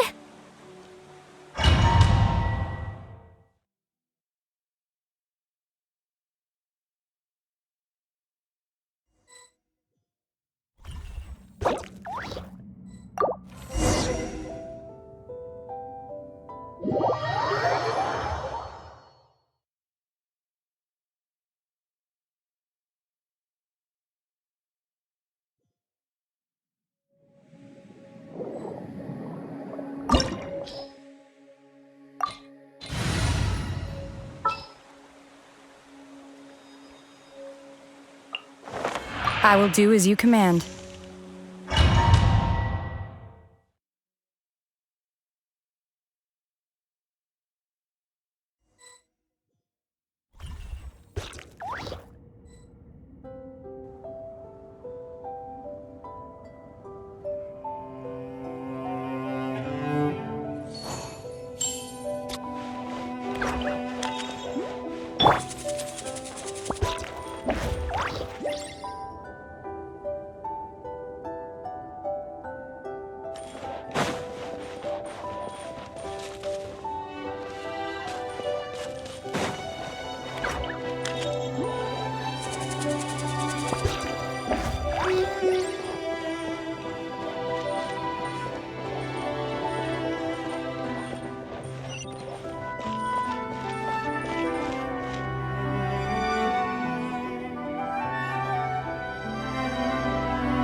place looks like an underwater restaurant, doesn't it? Suddenly, the idea of an adventure chef finding secret ingredients makes a whole lot more sense. I think Modest's codex mentioned this place. A public bath from the time of Remoria. So yeah, definitely the kind of place that would have served food and drinks. Huh? Some blubber beasts have come to join the party? How did they get here?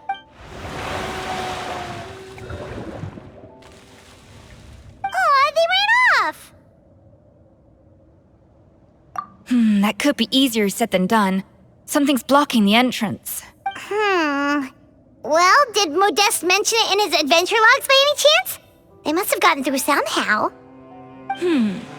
Good point. Yes, that's right. It's coming back to me now. We prepared a banquet for our shy little guests, and as the food flowed away on the current, they broke into a joyous chorus. We have to feed the blubber beasts? With what? There's nothing here besides... See, this is why you should always bring snacks. You never know when you're gonna need them. Now we have to head all the way back to shore and grab some. There is no time for that. Romaritime flowers and Lumitoile will have to do. They may not look appetizing to us, but who knows? Wait, we're serious?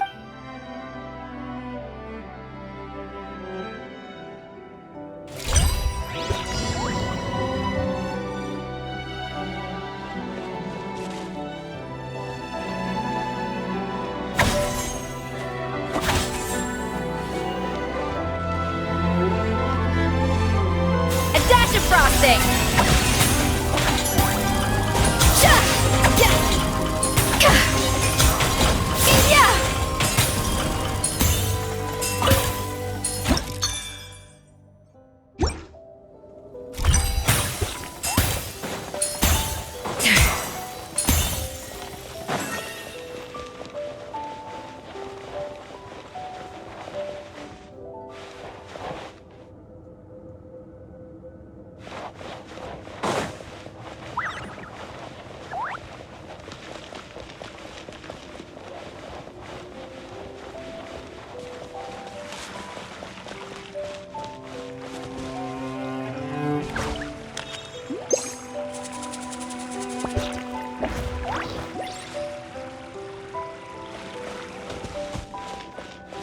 Hey, be careful! Scare them off too much and they might not come back again.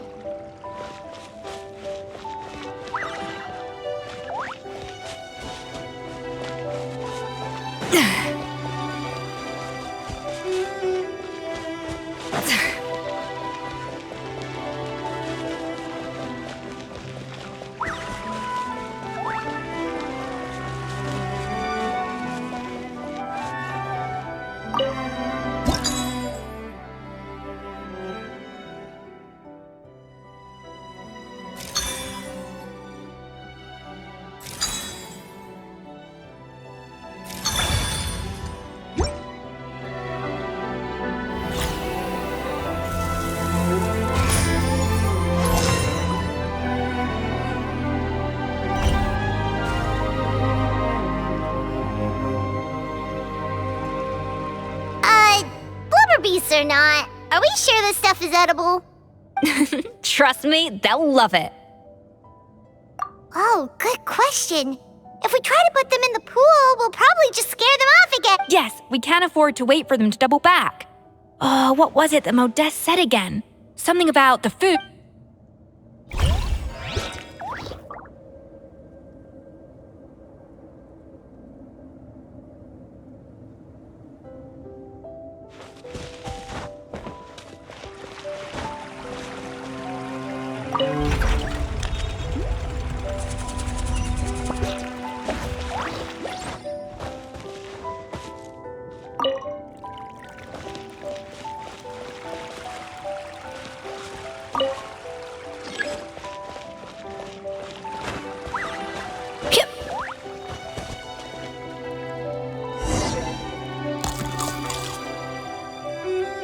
Wow, it's really singing!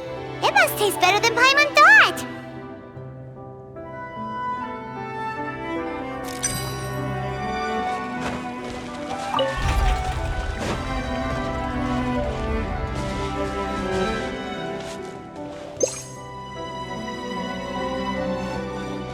the tracks turned back again. Ugh, so annoying.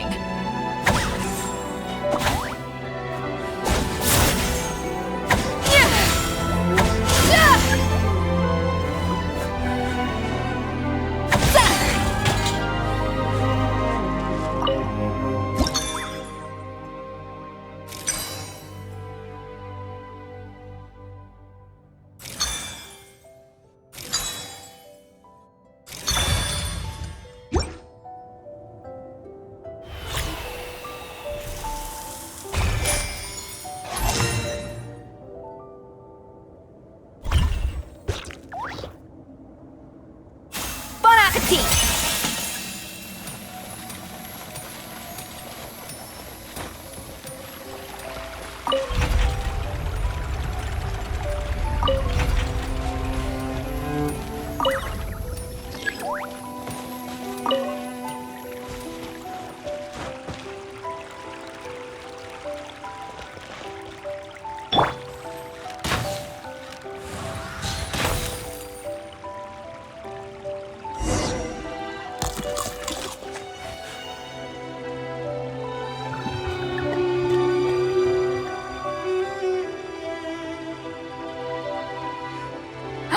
Hey, it's open!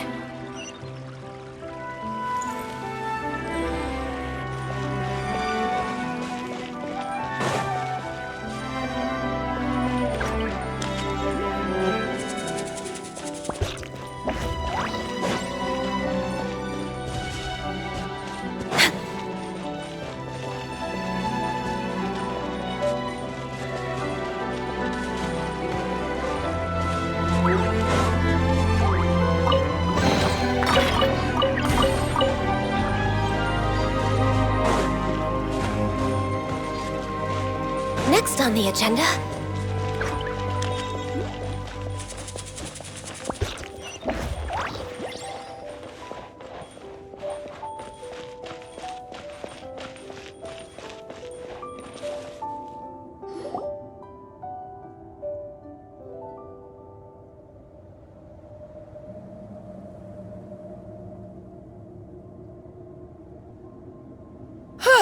Hey, give me your water.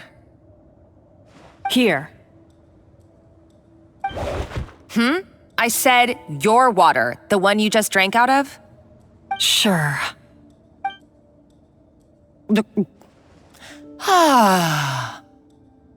All those years slaving away under Escoffier, and then you. Today, it's finally paying off. Not only have I found the ruin that Savelli kept hidden, but I also get to boss you around like my little lapdog. Hey, go scout ahead for me. If we need to do any more blast tunneling, I want to know where to lay the explosives. Did you not hear me? Get going. Why don't you do it yourself? Oh, when did you learn to fight back? You're always so compliant when I give you instructions by letter. That's because you threatened to expose me for the Lumiline incident. I swear, if I'd known what you were planning, I'd never have... Ha! Don't be so self-righteous.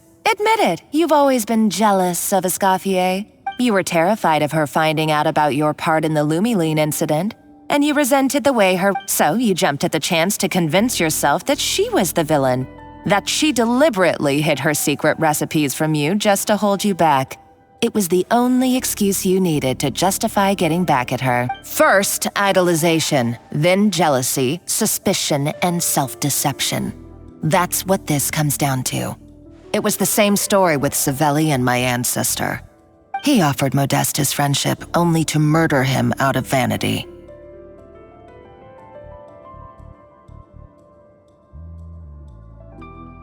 He promised to explore the world with him, only to later destroy all records of their adventures. It's a miracle I even found this place. You have no idea the countless hours I spent piecing it all together.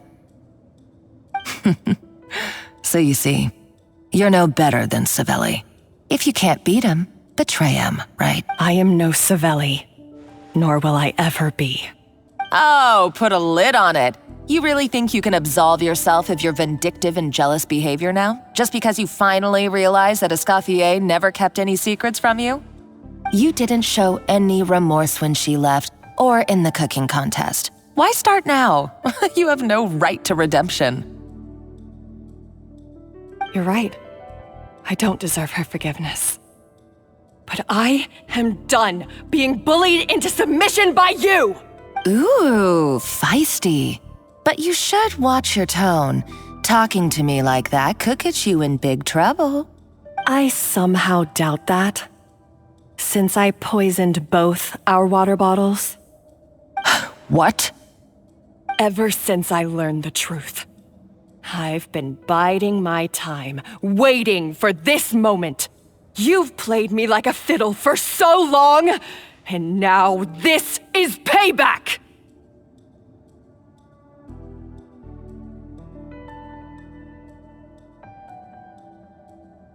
But you drank it too. It's what we both deserve. This is the price we must pay for betraying Escoffier. You'll die here with me, Monica! You.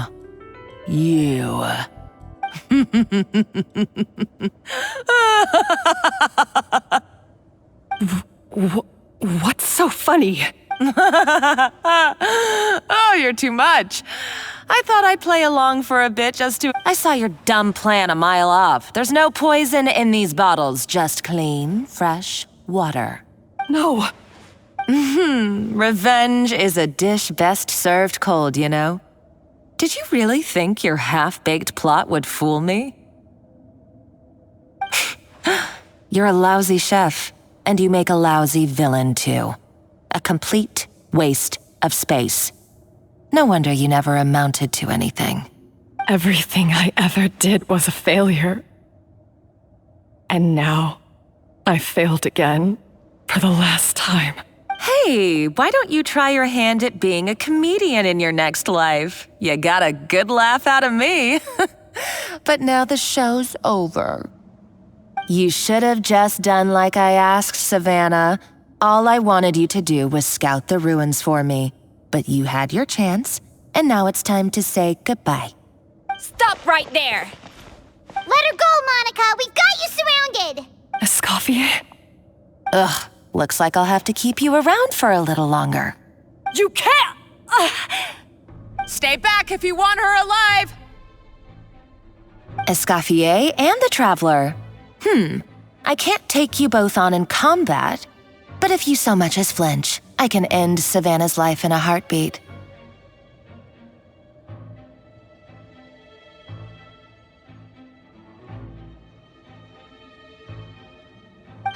Monica, what are you hoping to achieve by this? You're about to commit murder, and for what? A recipe? A recipe? You chefs are all blinded by your myopic focus on kitchen affairs. Well, some of us actually have bigger fish to fry. Modeste had a secret.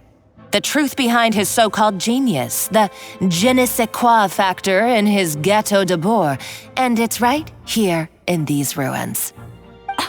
Are you serious? You're here because of a Gâteau de Bourg obsession? You've gone completely mad! I couldn't care less about the cake itself.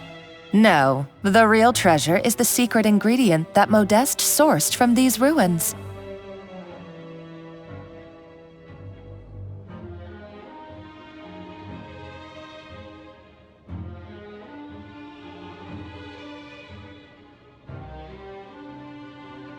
He and Savelli were fools. A priceless treasure of Remoria in the palms of their hands, and they thought, ooh, this would go great in our cake mix.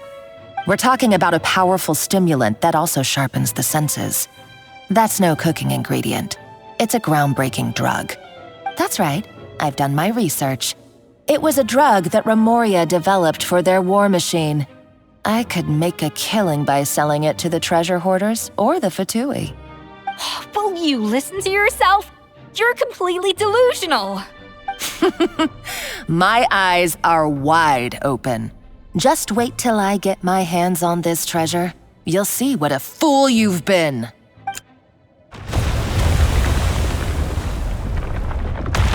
Wait, what's that sound?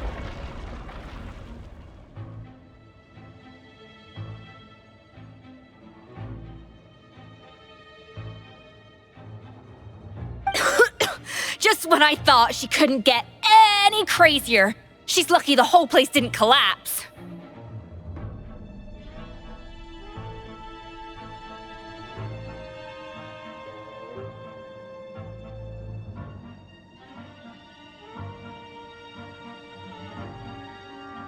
Uh-oh, Savannah's going too! Monica must have taken her. Oh, what a coward. She's only taken her hostage because she knows that she's no match for you. That's true. Even if she finds the treasure, she'll need Savannah alive if she wants to get out of here in one piece. Oh, well, our path's been blocked, so let's look for another route.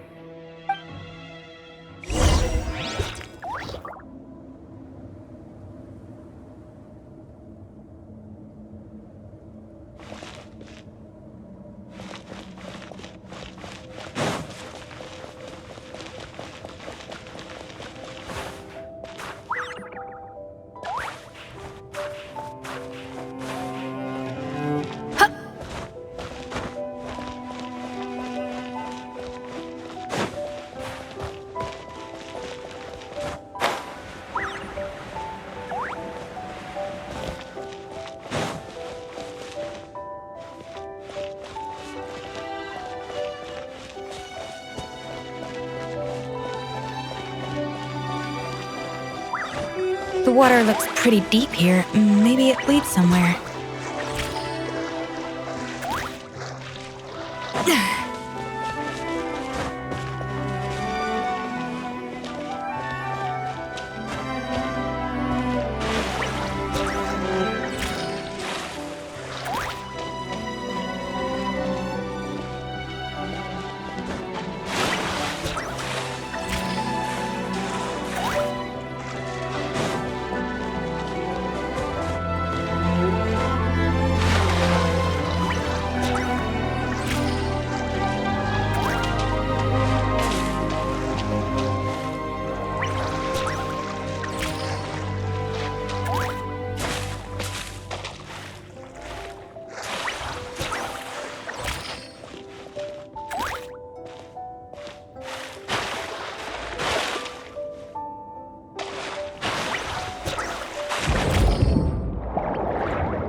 They were probably awakened by the explosion just now.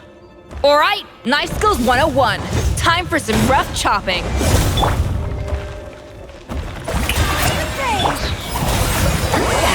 Suffer the wrath of Eastleigh! Let my name echo in song! Do your master's bidding! Up to the freezer!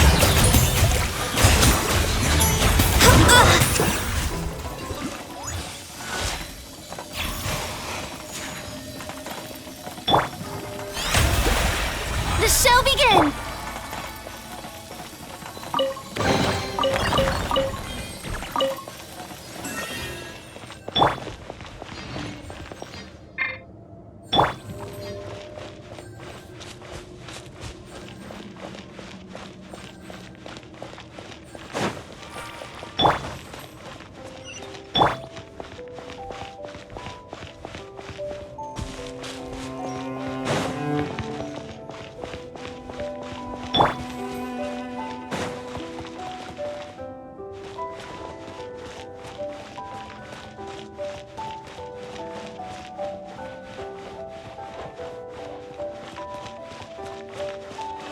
Another door? Guess we need to prepare another feast for our guests.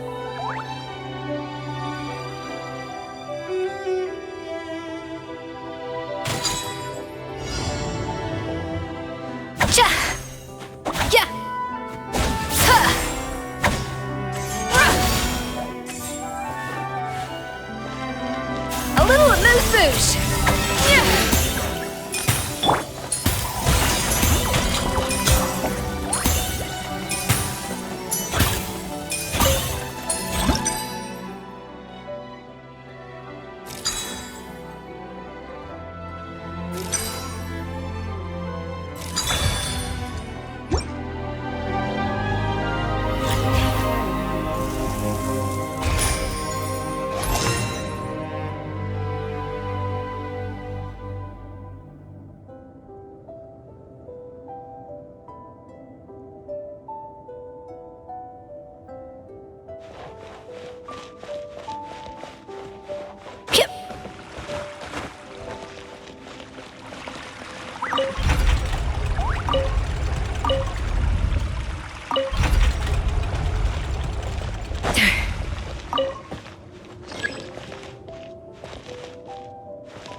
It seems to really like the texture of Rome Maritime flowers.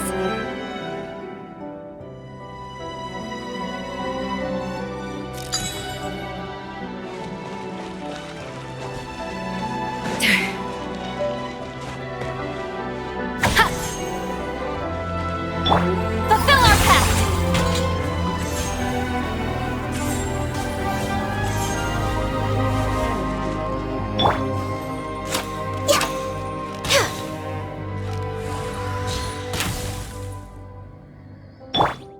Manifest! Off to the freezer!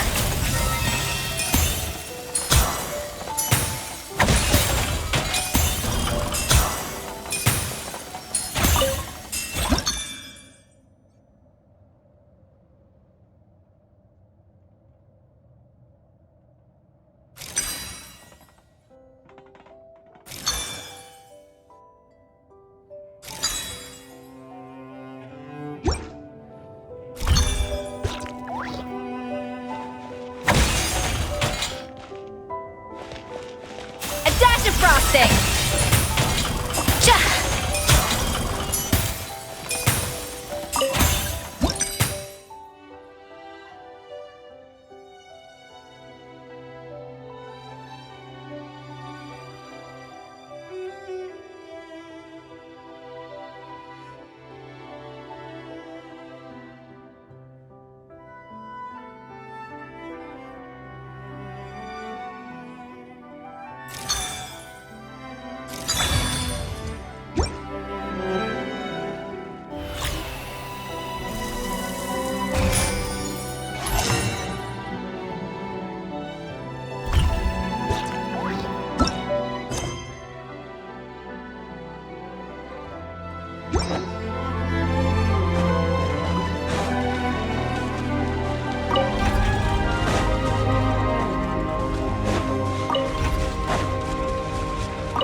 Get to work!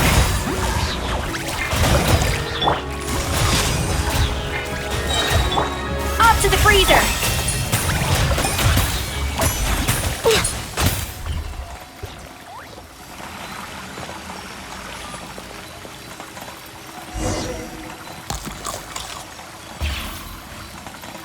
I never knew you could process Lumitwol like that. Alright, I've got to jot this down. Lumitwols and Romaritime flowers. This could open the door to a whole new world. Yep, that's literally the plan. Wait, hold on. Which door are you talking about?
That's strange. These don't look Romorian to me. More like last century Fontaine. Adventurers from last century Fontaine, huh? Oh, Modeste and Savelli, do you think they camped here? By the looks of it, this was a one-person camp. They adventured together, but maybe one of them came back alone at a later date. Huh, you really think so? Trust our adventurers' instincts. We're pros at this stuff, just like you're a pro in the kitchen. Okay, well, the Traveler has more adventuring experience overall, but Paimon's definitely a pro rummager from all those treasure chests. Darn it! Paimon was just about to show off her rummaging skills! Huh, no kidding.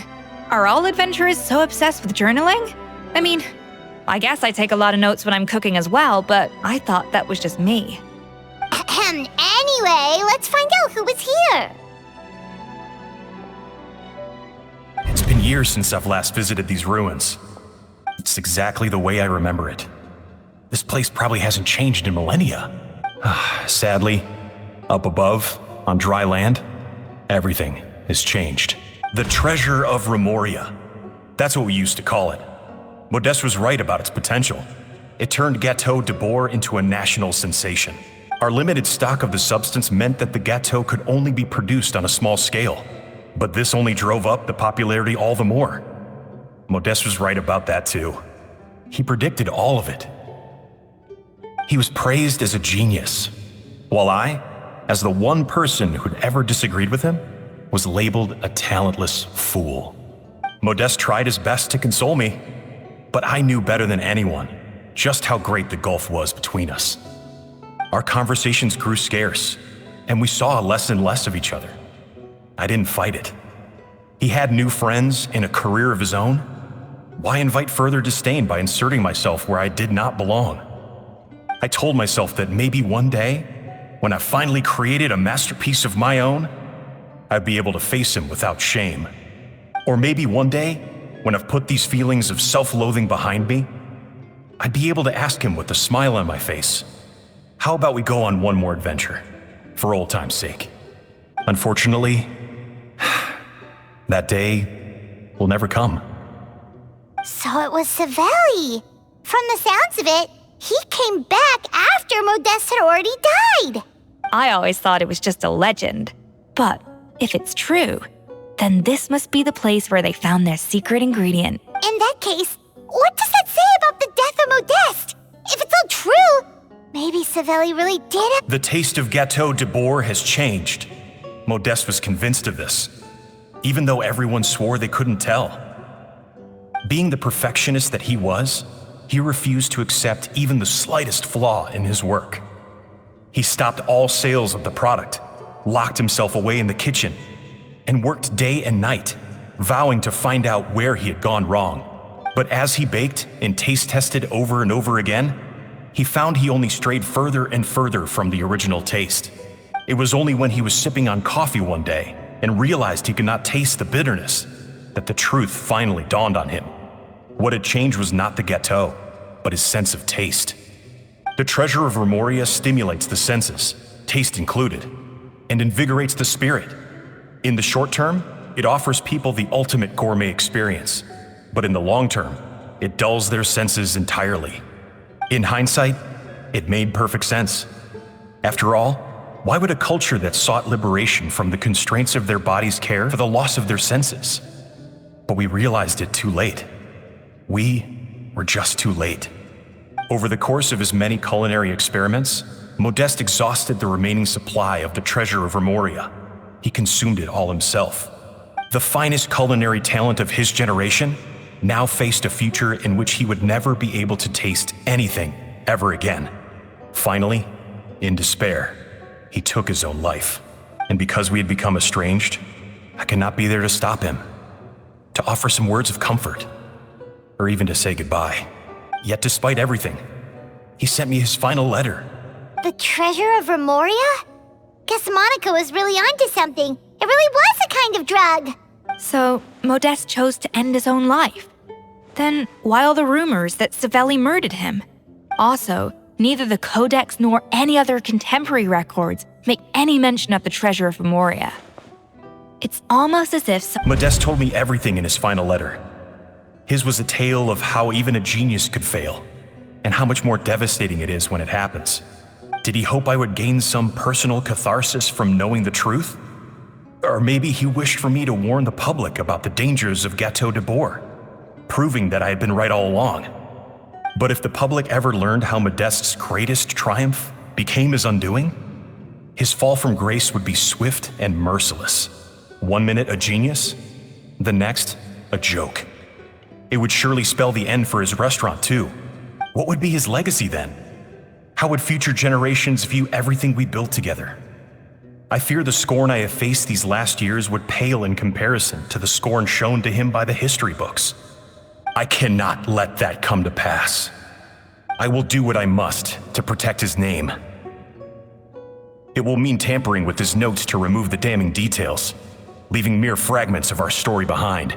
It may lead his family to suspect me of having a hand in his demise.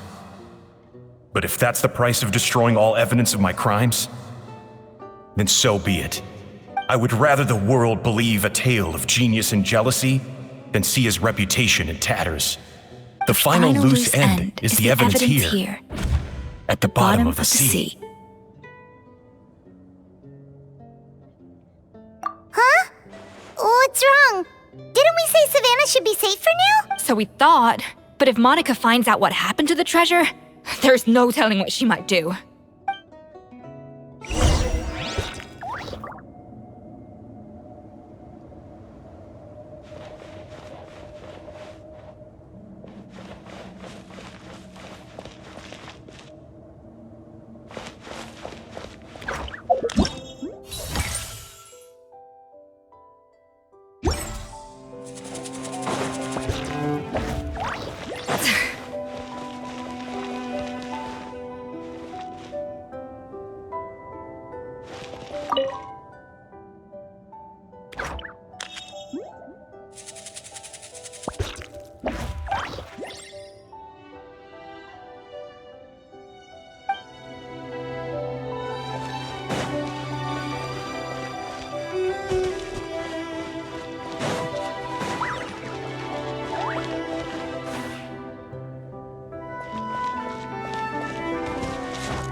The treasure of Remoria. I have found you at last.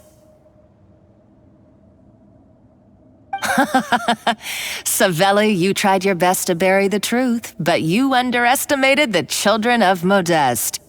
Some fragments of his diary escaped your clutches, and we have held on to them for generations. But I have to thank you too, Savannah. Without your help retrieving the codex, and with it the last piece of the puzzle, I may never have found this place. But now, finally, the secret to Remoria's military might is within my grasp. The treasure of Remoria is mine!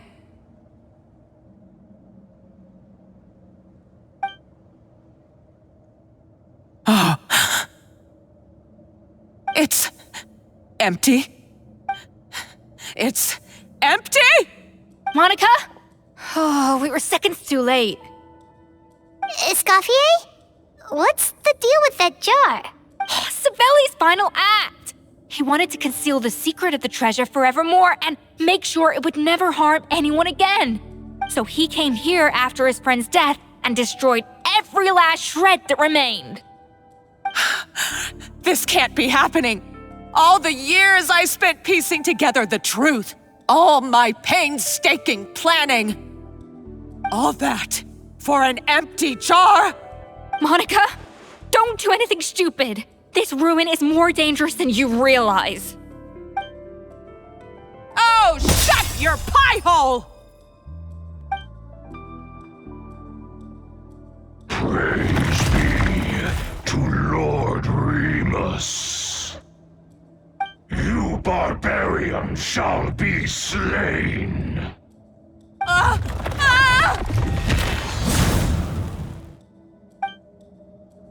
She's a nutcase! A liability to herself and everyone else! Well, now it's up to us to clean up the mess she's made. Take these golems out!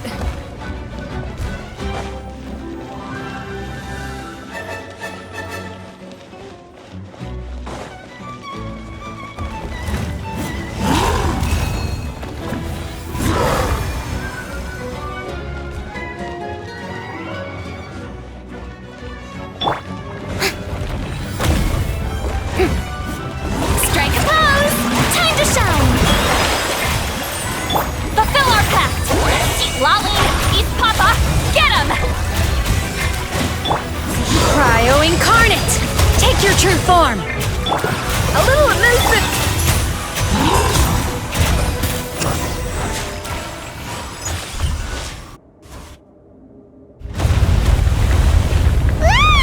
Why is this place still shaking?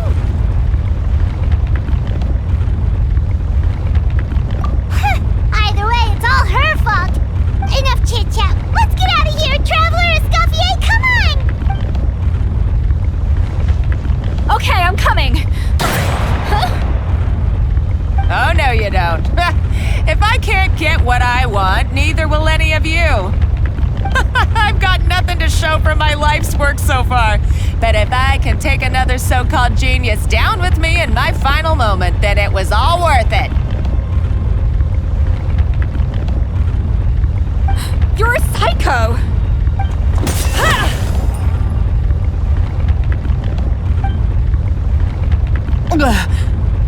Savannah? When did you wake up? I may be a lousy chef, but it looks like I'm not a complete waste of space. Traveler? Okay, let's go!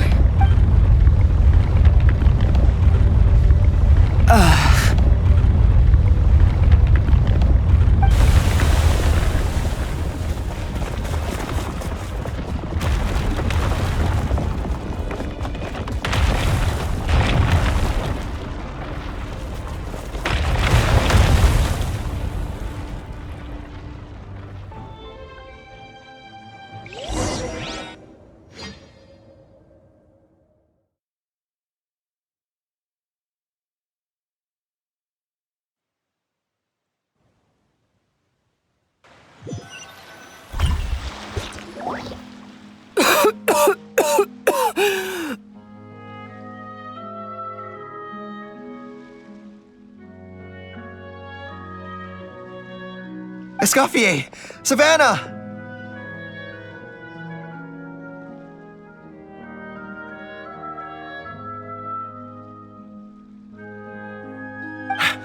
Traveler! And Paimon! Venejem! What are you all doing here?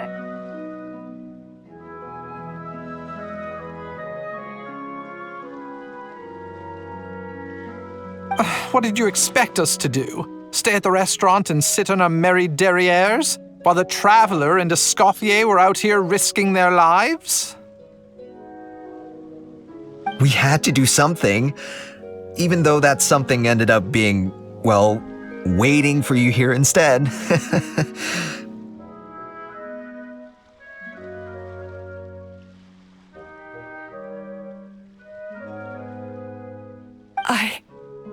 I don't deserve any of you. And I certainly don't deserve to be your head chef. It was my fault Escoffier had to leave. Then I couldn't live up to her standards.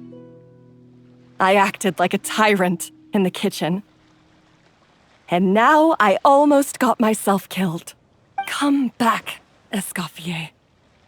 Come and be our head chef again. I'll never be able to replace you. Okay, so everything I said to you the day I left, it just went in one ear and out the other? Huh? Sorry, I was kinda in my own head at the time. All I could think about was the Lumiline situation.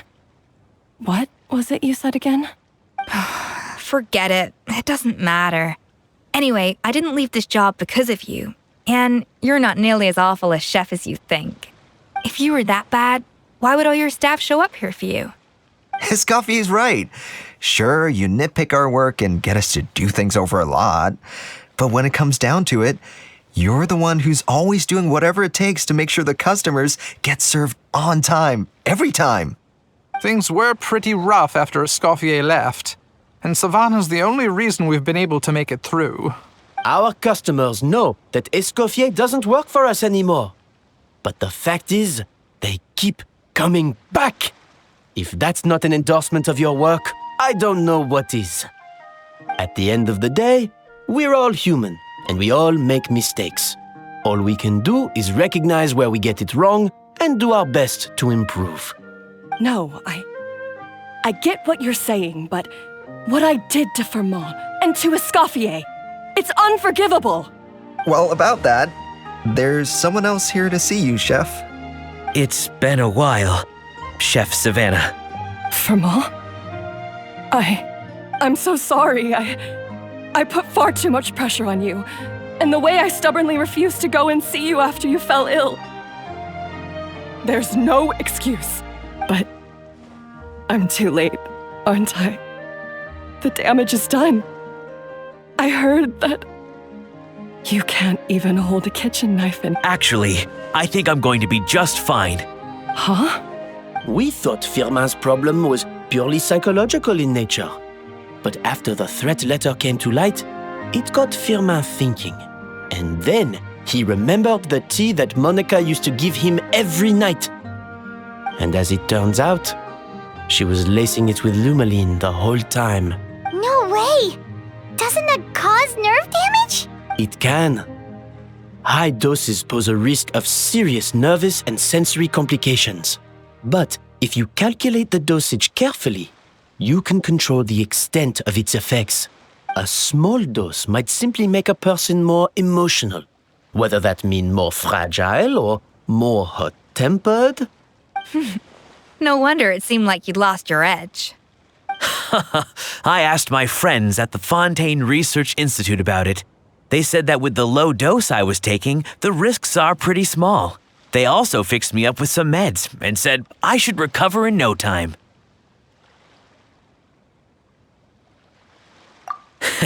Well, that's what happens when you give someone a little bit of hope to cling on to. There's more. We believe that Firmin was likely not Monica's only victim. You mean she... Oh, so that's why Savannah's been so irritable this whole time. Let's not be too quick to blame everything on the Lumiline. That stuff can only amplify what's already there. So tasty food will seem like the most delicious thing in the world, while food you don't particularly care for will become utterly revolting. So you better make sure you reflect on your behavior and apologize to every single person you've wronged. I will. I'm sorry. There's still one question that's really bugging me. Why is it that no matter what I do, my Gâteau de Bourg never tastes the same as yours? Is it just... is it because you're a genius and I'm not? It's because the heating element in your oven is broken, you silly goose. What? I felt like something was off during the cooking contest. Once I got around to checking all the equipment, I noticed it right away. There was a half-degree discrepancy between the temperature setting and the actual temperature. All the ovens in the whole kitchen had the same problem, which confused me at the time, but by this point, it's pretty obvious that Monica must have tampered with them. I would have figured it out the day of the bake-off, since the issue affected both our teams. But of course, Monica sabotaged mine so that could never happen. No. I spent so long trying to find out where I was going wrong, and then you pinpoint the problem in just one night? It all comes back to one simple... Oh, cut it out! Stop the woe is me act for a second and just think.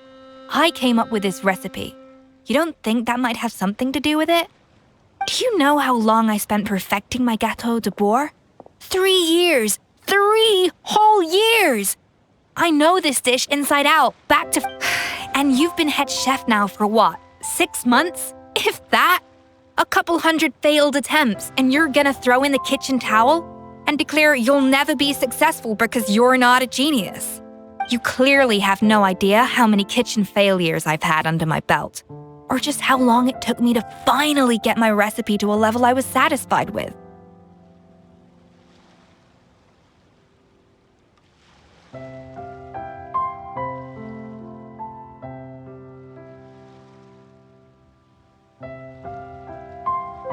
Genius or not, everyone makes mistakes. Modeste did, Savelli did, everyone does. You're only a lousy chef if you don't face up to your mistakes, learn from them, and then keep chipping away until you crack the problem once and for all.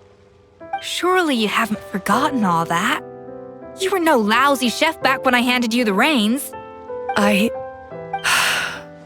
haven't forgotten. And I'll make sure I never do. That's our head chef. Ha ha! Sounds like we won't need another changing of the guard in the Hôtel de Bord kitchen anytime soon. What a perfect ending to a crazy journey. Look how happy everyone is. So you got your mojo back now? Yeah. Thanks to you, Escoffier. In fact, no. Thanks to all of you. Friends again! So nice to see them finally settle their beef. Good. So now that's out of the way. It's time for payback. You cheated in our last bake-off, and I demand a rematch right now.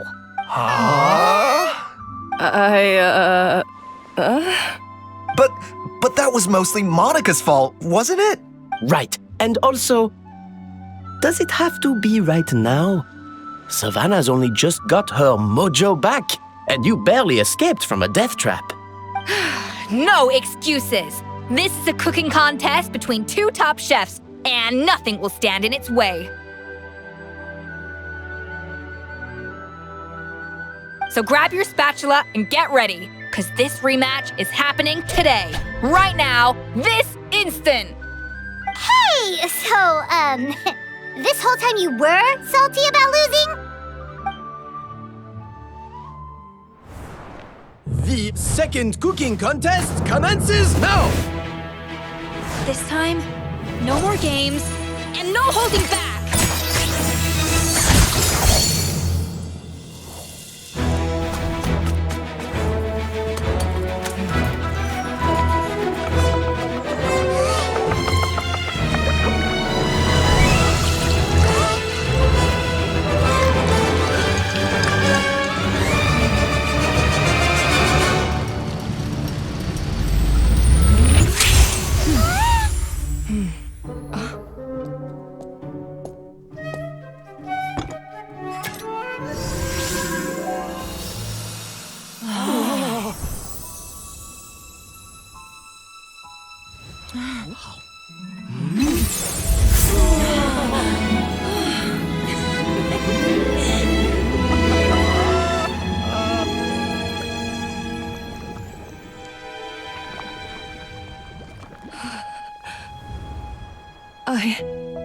feel like I don't have the right to be here.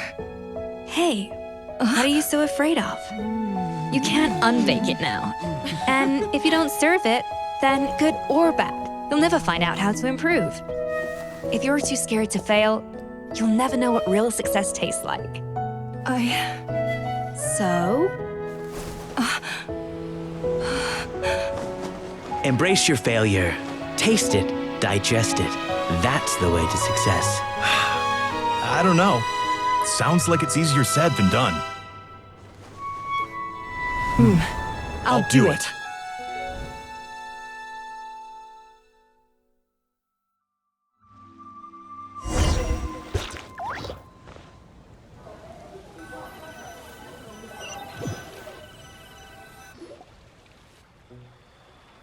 The results are in!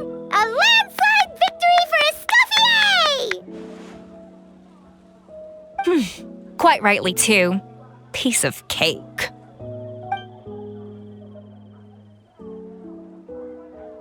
Oh yeah, look at that! Savannah looks pretty chipper too, considering she lost. Now, where were we? Yes. Do you have any more questions for me after everything that's happened? I thought Navia would have filled you in. And actually, I said all this to Savannah before I left. Although, as we saw, I don't think any of it sank in. I had 2 reasons for leaving. One was the food safety incident, of course, but the other was that the Hotel de Boer had reached a point where it didn't need me anymore. So I decided to step down and look for new opportunities to improve myself. Improve how? Well, a while back, I got to know a fellow chef from Liyue, and in her, I saw so many new possibilities.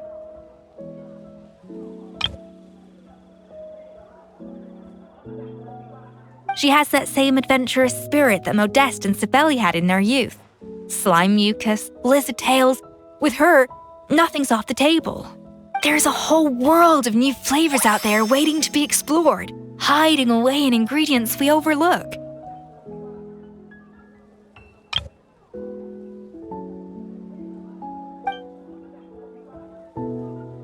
Case in point, remember those Romaritime flowers down in the ruins? I used them in the cooking contest just now.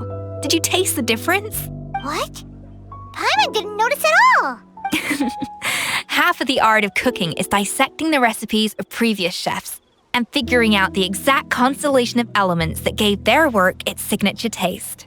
And the other half, it lies in freeing yourself from the confines of the kitchen. You've got to go out and explore the endless possibilities out there. Uh-oh. Paimon's suddenly not sure she wants to try your cooking anymore.